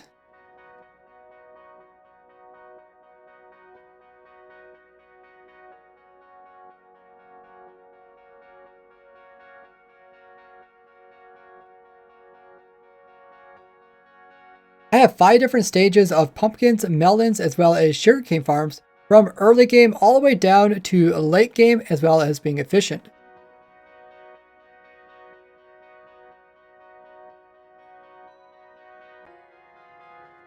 Okay, I don't know if I'll do a tutorial like this. I almost don't need a tutorial because I just spin around it and people can see what it looks like. And the other ones, they can always check out the world download. I did put a poll a while ago asking like if people enjoyed block by block tutorials or just like tutorials with downloads, that kind of thing. Have a good one, House Chicken. Thanks for helping out in chat.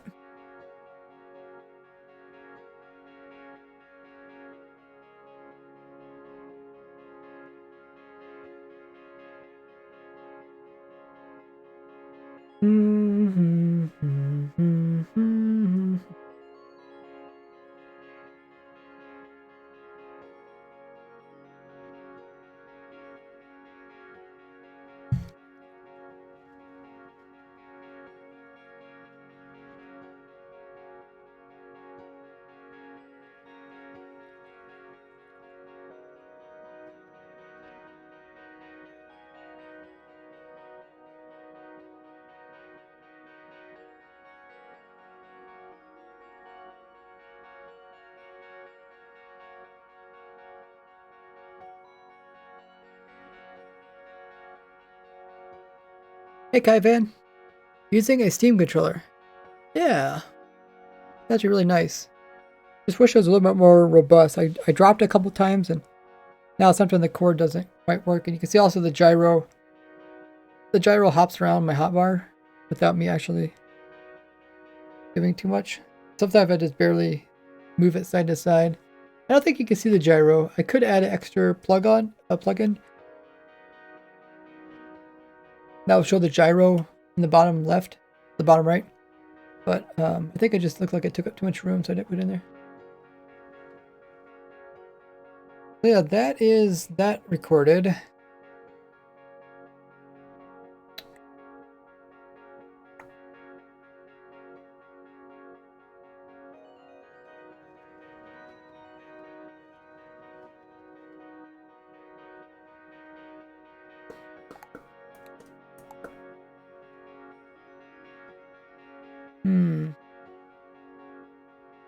I don't know if I'll do tutorial videos on these or not.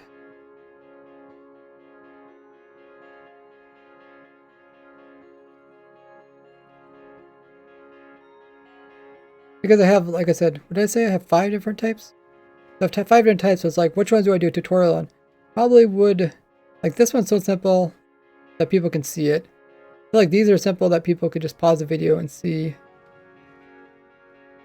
how they're built. Maybe I can do like a, as I'm talking, like a little bit of cinematic.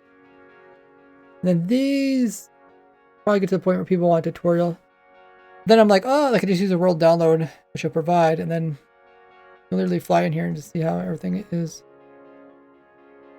Then I guess people don't like having 2 worlds open when they play Minecraft.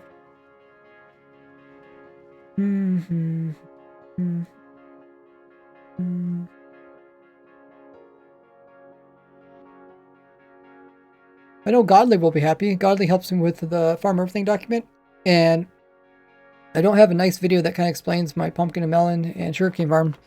So with this one checked off, we should also get a bunch of other items checked off.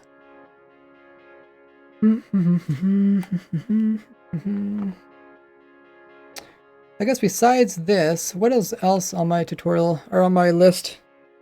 I have like some other things I started but never finished. So I'm hoping during like this, from like, this is Thanksgiving kind of time, now until like Christmas, it's kind of a main time people have time to watch videos. So I'll probably put out as many videos as possible. Maybe some shorts videos too that I've been saving up. And that way people can, like, people will watch them because they have like time off, right, for the holidays and stuff. And then people will also help me get time to get caught up. Speaking of getting caught up, let's take a look at what I have left on my to-do list. I have a lot of stuff, but my to-do list is off to the side. You guys can't see it, but I'll just spectate somebody and then I'll kind of tell you guys what I got going on. Here, we'll spec Tomer. What is Tomer up to?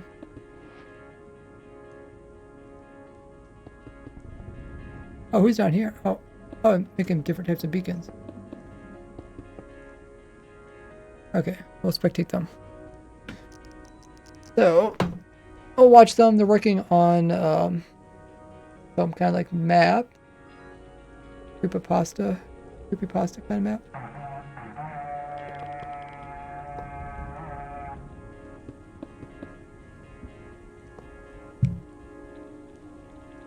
So yeah, we want to get rates the bamboo.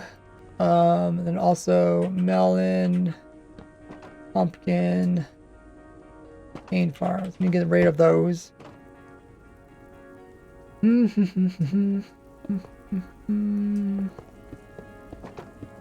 Oh yeah, so I am still doing a video. Oh, I wrote a whole bunch of things down that I'm supposed to be doing. Oh, I guess these are notes for the actual farm.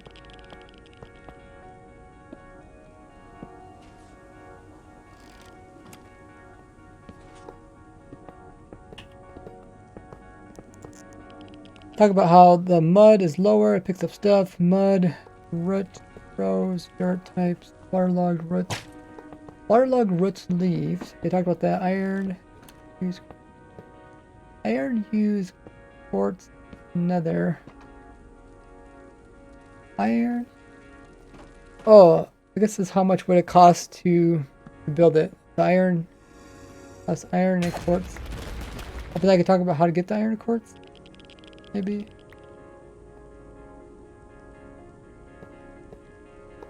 And then talk about how to read the stem. I already did that. Let me mark some of these. You guys can't see what I'm talking about, but just on the other screen. So I talked about how the mud is lower. It picks it up to there. Mud root. Row on dirt types. Mud root.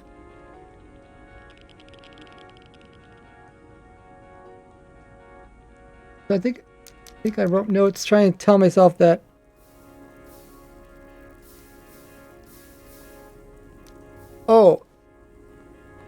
mud is considered a dirt type and therefore stuff can grow in it. I guess that's what I'm trying to say.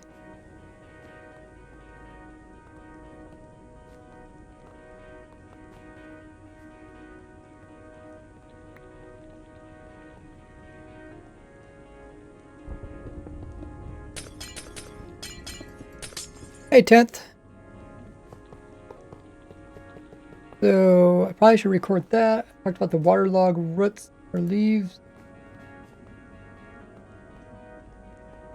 Talk about the bud versions. Clock time, best time to harvest.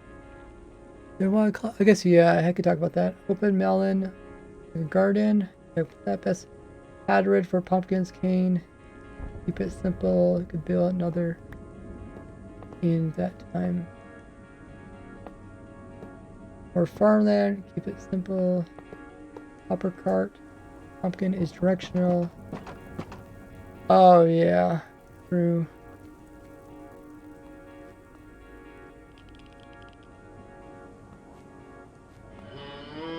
Honey only holds 50% of cart on it. Oh yeah, we tried that. I don't think I'm gonna mention that in the video. Light to grow, I did talk about that. Cane grows while going back. Those lost. Probably don't really need to mention that.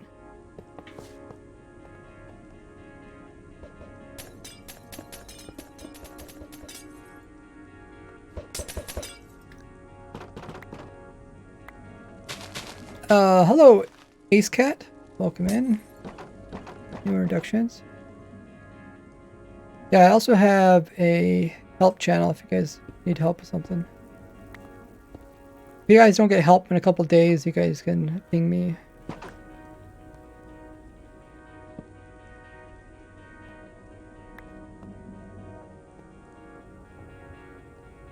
It looks like he's trying to build like a beacon, like red means don't go and then green means go, and it's also going to flip the door open and close based off of that. Right? The red means no go and you can't go through it. Then when it turns green, it's going to be go and you can't go through it. Hedra says, hi Ray, have you been to IKEA yet? You just ask me every day for the rest of my life. I'll probably never go to IKEA in my entire life. I don't see any reason to go to IKEA.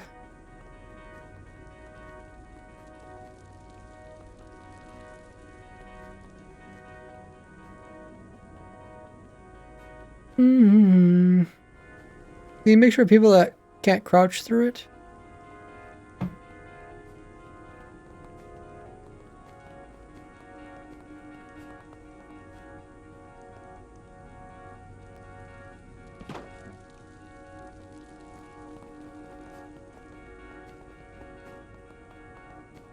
Yeah, maybe you could put a little block above it, I guess, for a way to...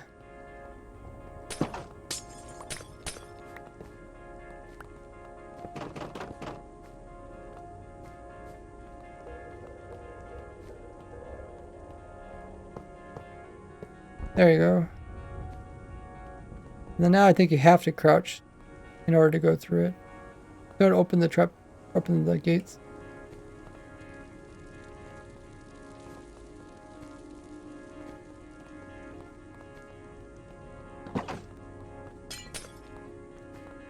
Yeah, so now you have to crouch go through it.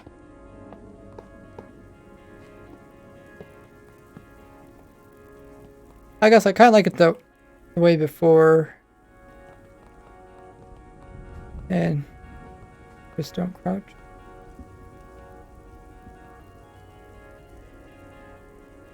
Oh, this segment's way above the ground. Oh, this is so cool. Wow. Some cool patterns.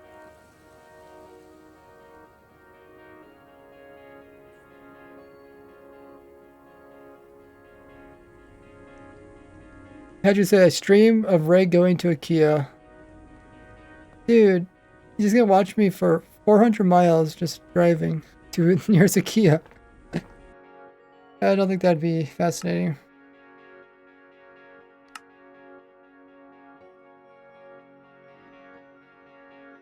Okay, let's record those bits I talked about.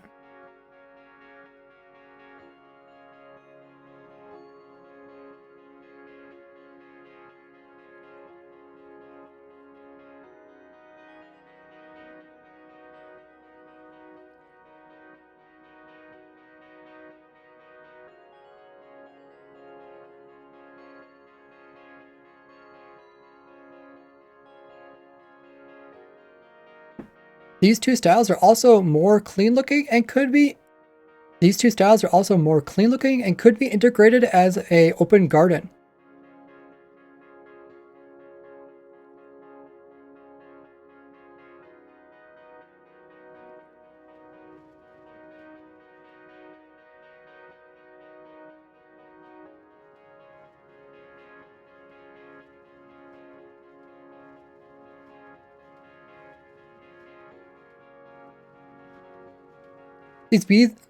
These builds are relatively cheap, with the most expensive thing in these builds being the iron, which you can get from my iron farm here, or the quartz, which you can get from my barbering farm here.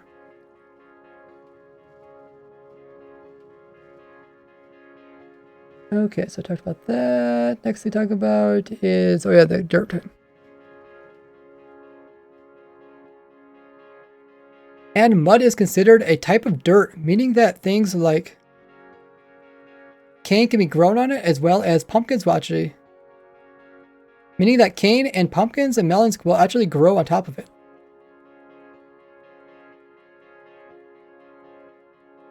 And then, oh yeah, I can talk about the clock.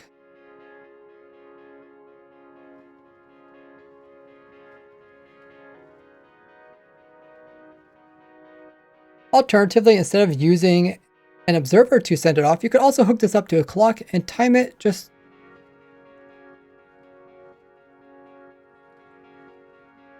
so that the majority of the cane is grown before you come in and harvest.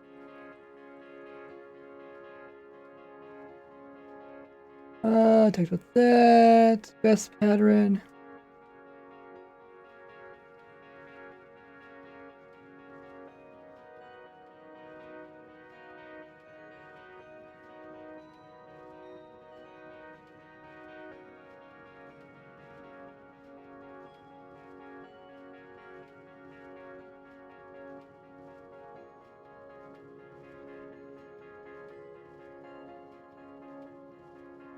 In both these designs, we have walls to prevent the items from falling out. The water in the center here is actually also used as a collection for the cane.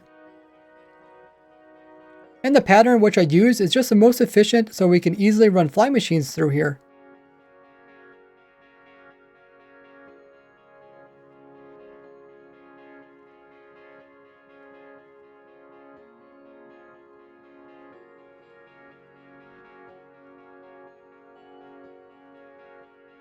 Okay, and then I talked about more farmland. Keep it simple, more farmland. Yeah, I don't know about the more farmland thing. I guess maybe some people would like say like, oh, why don't you put another one right beside it? But it's better to just go longer. Use the same flying machine. But I already talked about how long you go with it.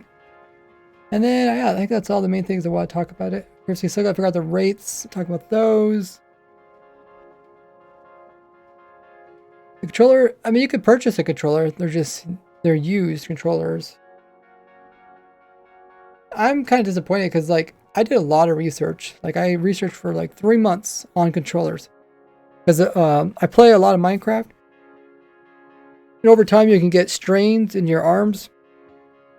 Kind of like, you know, people know carpal tunnel, but there's a lot of different other types. And I was getting that. So I was getting a strain in my arm just for playing a keyboard. So I was like, I need to get something that's more natural to the hand, right? It's more natural to hold a controller than it is to try to stick your hands pushing weird keys on your keyboard. So then I went around and I looked at all the controls. I mean, I looked at every single type of controller that there is out on the market. And I found the one that was the most like ergonomical, that could do everything. Like everything that I could push on my keyboard to do Minecraft, I could do it with this controller. There's, I think it's like 32, or did I say 23? I've been like, might be like 23 different things I could do with this controller without me having to switch layers or anything. So this controller does way more than any normal controller, right? You can think of like the Xbox controllers, like, oh yeah, they say, oh, my controller is so good and stuff. This controller blows any other controller out of the water. It just does so much. Like, I have just like on these D-pads, or what do they call these? Touchpads? you could program, if you touch like the corner of the edge of the D-pad, I'll do something different. If I press down on the D-pad, you can, I guess you guys can all see that. And then if I push like the edges of different D-pads, it does different things. I guess you can barely see that. Push down on stuff and I can, there's like little tabs underneath, and you can like tap a button or you can hold down a button. It's like, it's crazy. Like, yeah, and I also have a foot controller. Foot controller is the one right beside it.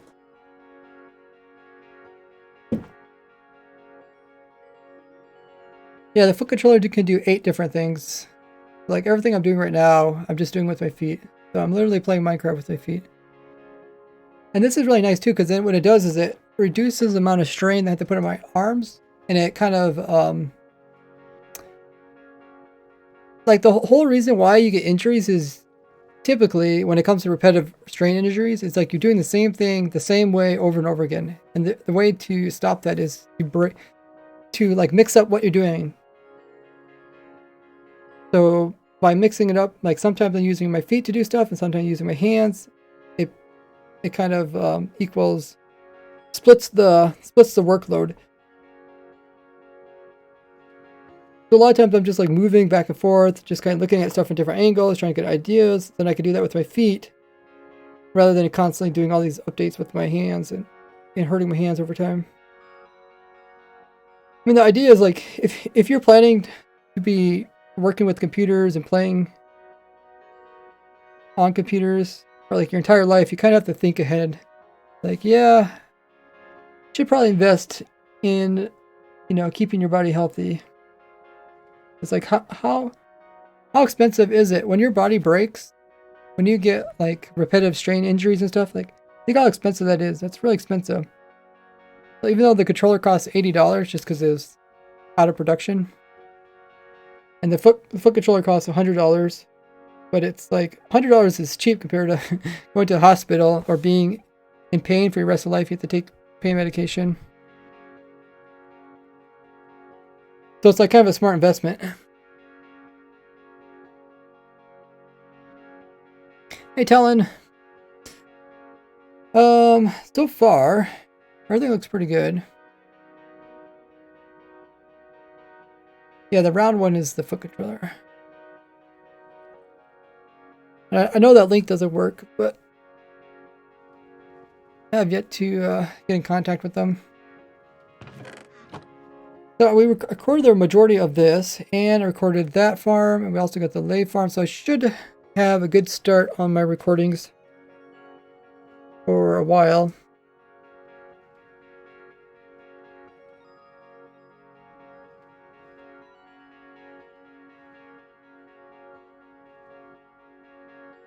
Talon says I must now drop 10,000 into a gaming chair with massaging capabilities, including a toilet. I'm sure they make one of those. The thing is, like, how important is it? Massaging capabilities. Luckily, my sister bought my gaming chair. Because, I don't know, I'd probably still be on a little folding chair. That's what I had prior. But yeah, she spent like $200 on my gaming chair. So I was like really happy. I was like, oh my goodness. Thank you so much. It's so nice.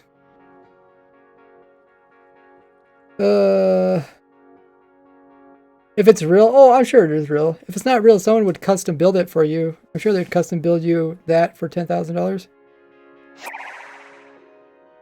Hey, Rang. Okay, is redeemed a question. How hard is it to transition from to using a controller and foot controller? From using a keyboard, it actually wasn't too bad at all. It wasn't bad at all. I think it's a lot easier to do it when I'm doing like creative build. It's a little bit harder in survival because like in survival, if you don't do something a certain way, you end up dying. It's kind of frustrating. But when you're creative, if you make a mistake, it's not that big a deal. So I would recommend starting, if you want to use a controller, start using it in some type of game that's like friendly to controllers, and then you can transition if you want to. Just join. What are you doing? We were organizing block heights, but I guess now we're recording videos for future videos. I try to record like a week ahead because it takes me a while to like, you know, put a video ahead or put the video together and stuff like that. So if I record during this week, then maybe I'll get the video out ready and like completed by next week. Thomas, I need to get an actual gaming chair. Currently, I'm using a keyboard Currently, I'm using the one included with my college dorm, so garbage. Oh, your dorm came with a chair? That's nice. Yeah, I just had a folding chair. The folding chair with like a soft seat. That's the way I did all my videos. I mean, I actually also did my videos on my laptop. So all my earlier videos, my YouTube channel was all recorded on my laptop. Recorded on my laptop, edited on my laptop. And it wasn't just a laptop, it's like a 12-year-old laptop. That's how I did everything until I purchased a gaming PC. Wait, you use a controller or are you using a keyboard? I just missed something. I'm using controller. I'm using this controller and I also have a foot controller. I used to use a keyboard. I used to use a keyboard on my feet. I use my feet on a keyboard. I used to have a keyboard that sat on the floor. Then I would push stuff on my keyboard so that I would reduce the amount of stuff I was doing with my hands. And I was like, okay, that's not too bad because I just had a programmable keyboard and I just reprogrammed it to do shortcuts like switching game modes. I could just do that with my feet. And then I had a hand controller that was kind of basic. I think it's a DS3 or something, or DS2. And then I couldn't like do a bunch of stuff like this one. This one could do a bunch of stuff. And that's kind of why I had the keyboard. And then I thought, there has to be something better to keyboard. And I kept looking online. There's tons of different types of like foot controllers, but they're all not very good. And then I found this one. And this one, I would say, is way better than all the other ones that are currently available publicly or in production, whatever.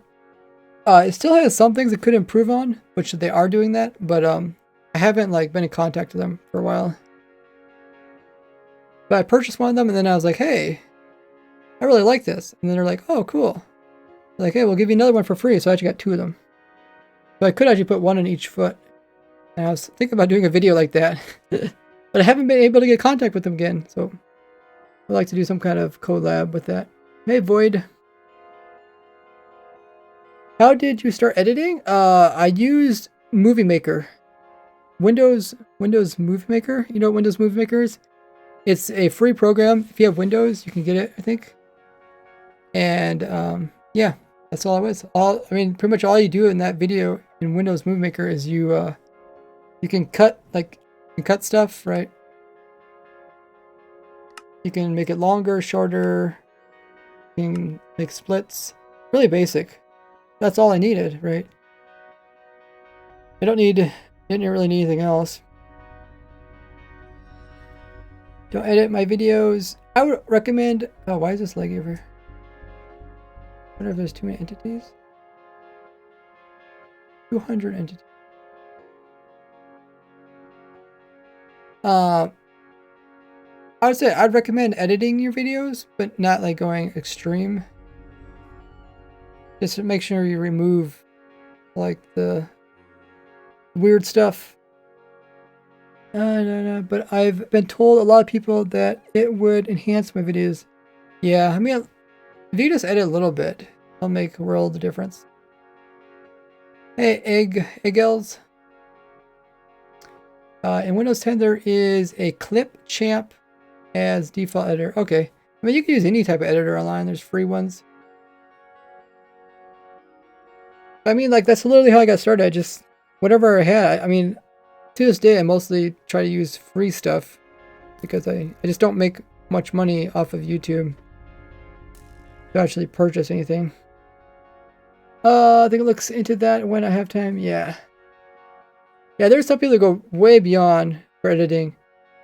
And a lot of times it does help out with their videos, but then you also think like they probably spent maybe like 5 times as long on their videos as I did, or maybe 10 times long. Pretty much, I mean, if you're trying to like, you're actually trying to become really good at. Oh, did this blow up again? Oh, it did. Huh, I wonder if there's a bug in this version.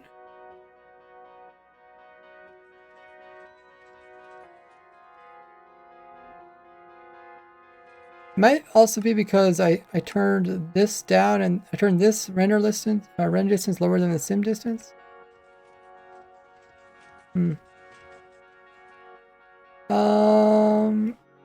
Greg says, I hope it's okay. I made a copy of your spreadsheet with all the items. Trying to figure out how to organize my storage system. Yeah, that's why I opened it up so you can make copies of it. So people could make copies of it. As long as they give credit. You should add a part on stream that shows the chat so everyone knows what latency there is. The latency isn't dependent on it's not dependent on me, it's dependent on you guys. So everybody's latency is a little bit different.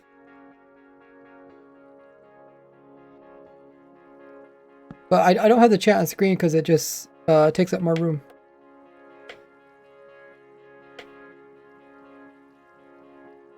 Okay, let's remove this and put the other one in. Dude, that like really blew it up. It blew it up so much there's nothing left of it.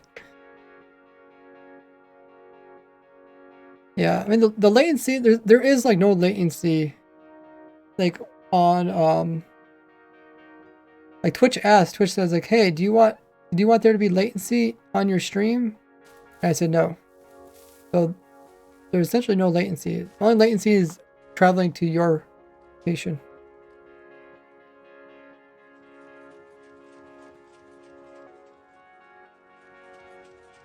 I much appreciate it. Want to have my videos be engaging, but it's hard enough to just organize everything and recording everything. To slow down the process makes it more difficult to get motivated to get it done. That's really true.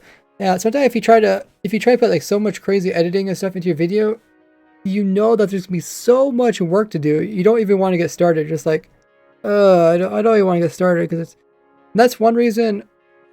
Like when I started doing YouTube, like people kept asking me like, hey, you need to make videos about stuff you're doing because it's so cool. There's no one else doing it. It's just so out there.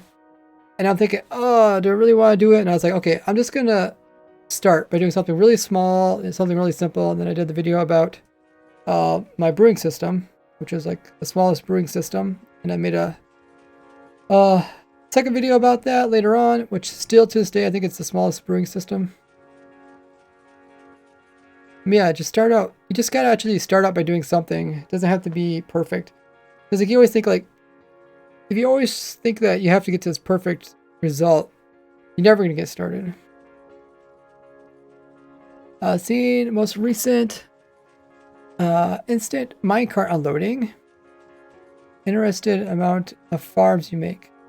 Instant minecart loading. Usually when I come to my unloading that I try to put with my farms, I usually first tailor it. So I figure out how much my farms can produce, and then I tailor the collection system to that.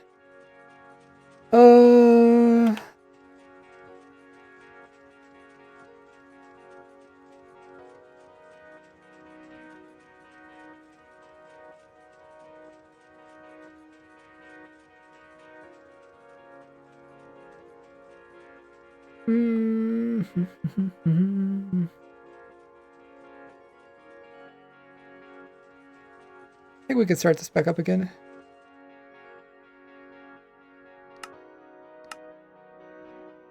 Might try to pay attention to my render distance and stuff.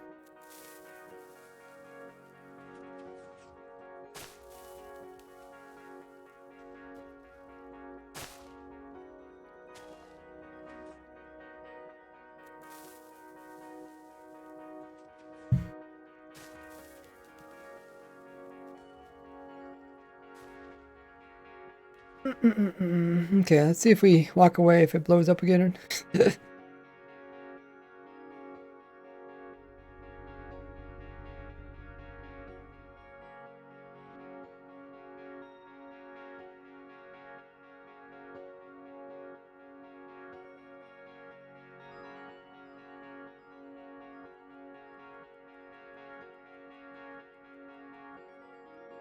Alrighty, that looks pretty good.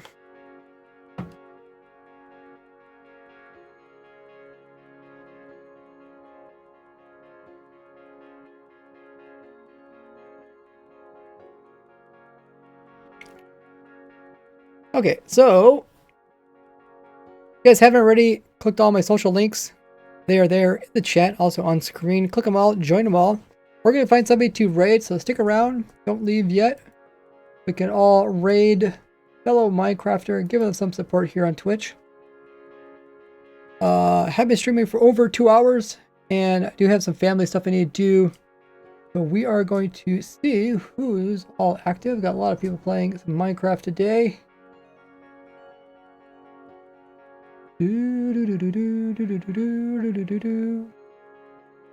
How about we raid Rent Dog? I think he's just starting a stream up. I think I caught up with all of the notifications. Oh no, I think I... We'll raid Rendog. We haven't raided him in a long time. I think the last time we raided him is when someone asked, someone's like, hey, Rendog needs some help with redstone. Let's go help him. So we tried helping him. So let's see if we get all 40 guys to join in the raid for Rendog. Stick around so we can raid as a big party. Join in the raid. We raid Rendog. He is a fellow Twitch streamer here on Twitch doing Minecraft. He also is a fellow Minecraft YouTuber. And I've helped him in the past do some stuff, including, you guys remember my Sheep Canyon 3000 or something I called it? Yeah, that was for Rendog. Designed that for him. That was for the Mycelium Wars on Hermitcraft. He's also a Hermitcraft member. So yeah, make sure you guys drop him a follow. Hop on over there. Also check out his YouTube as well. We'll go over there with a raid and see what he's up to. It says he's doing Empire server. I think they're doing a crossover now. It's pretty cool. We'll be over there just in a second. We get all 52 guys to join in. As always, when we do these raids, make sure to copy the rated message you see in chat. Rate it. Everybody highlight that. Control C. And then we're going to paste it into his chat. Everybody highlight that copy. Get that ready. Once we hop over there, paste it into his chat. Also throw down some lovely emotes to give him some hype in his chat. We'll be over there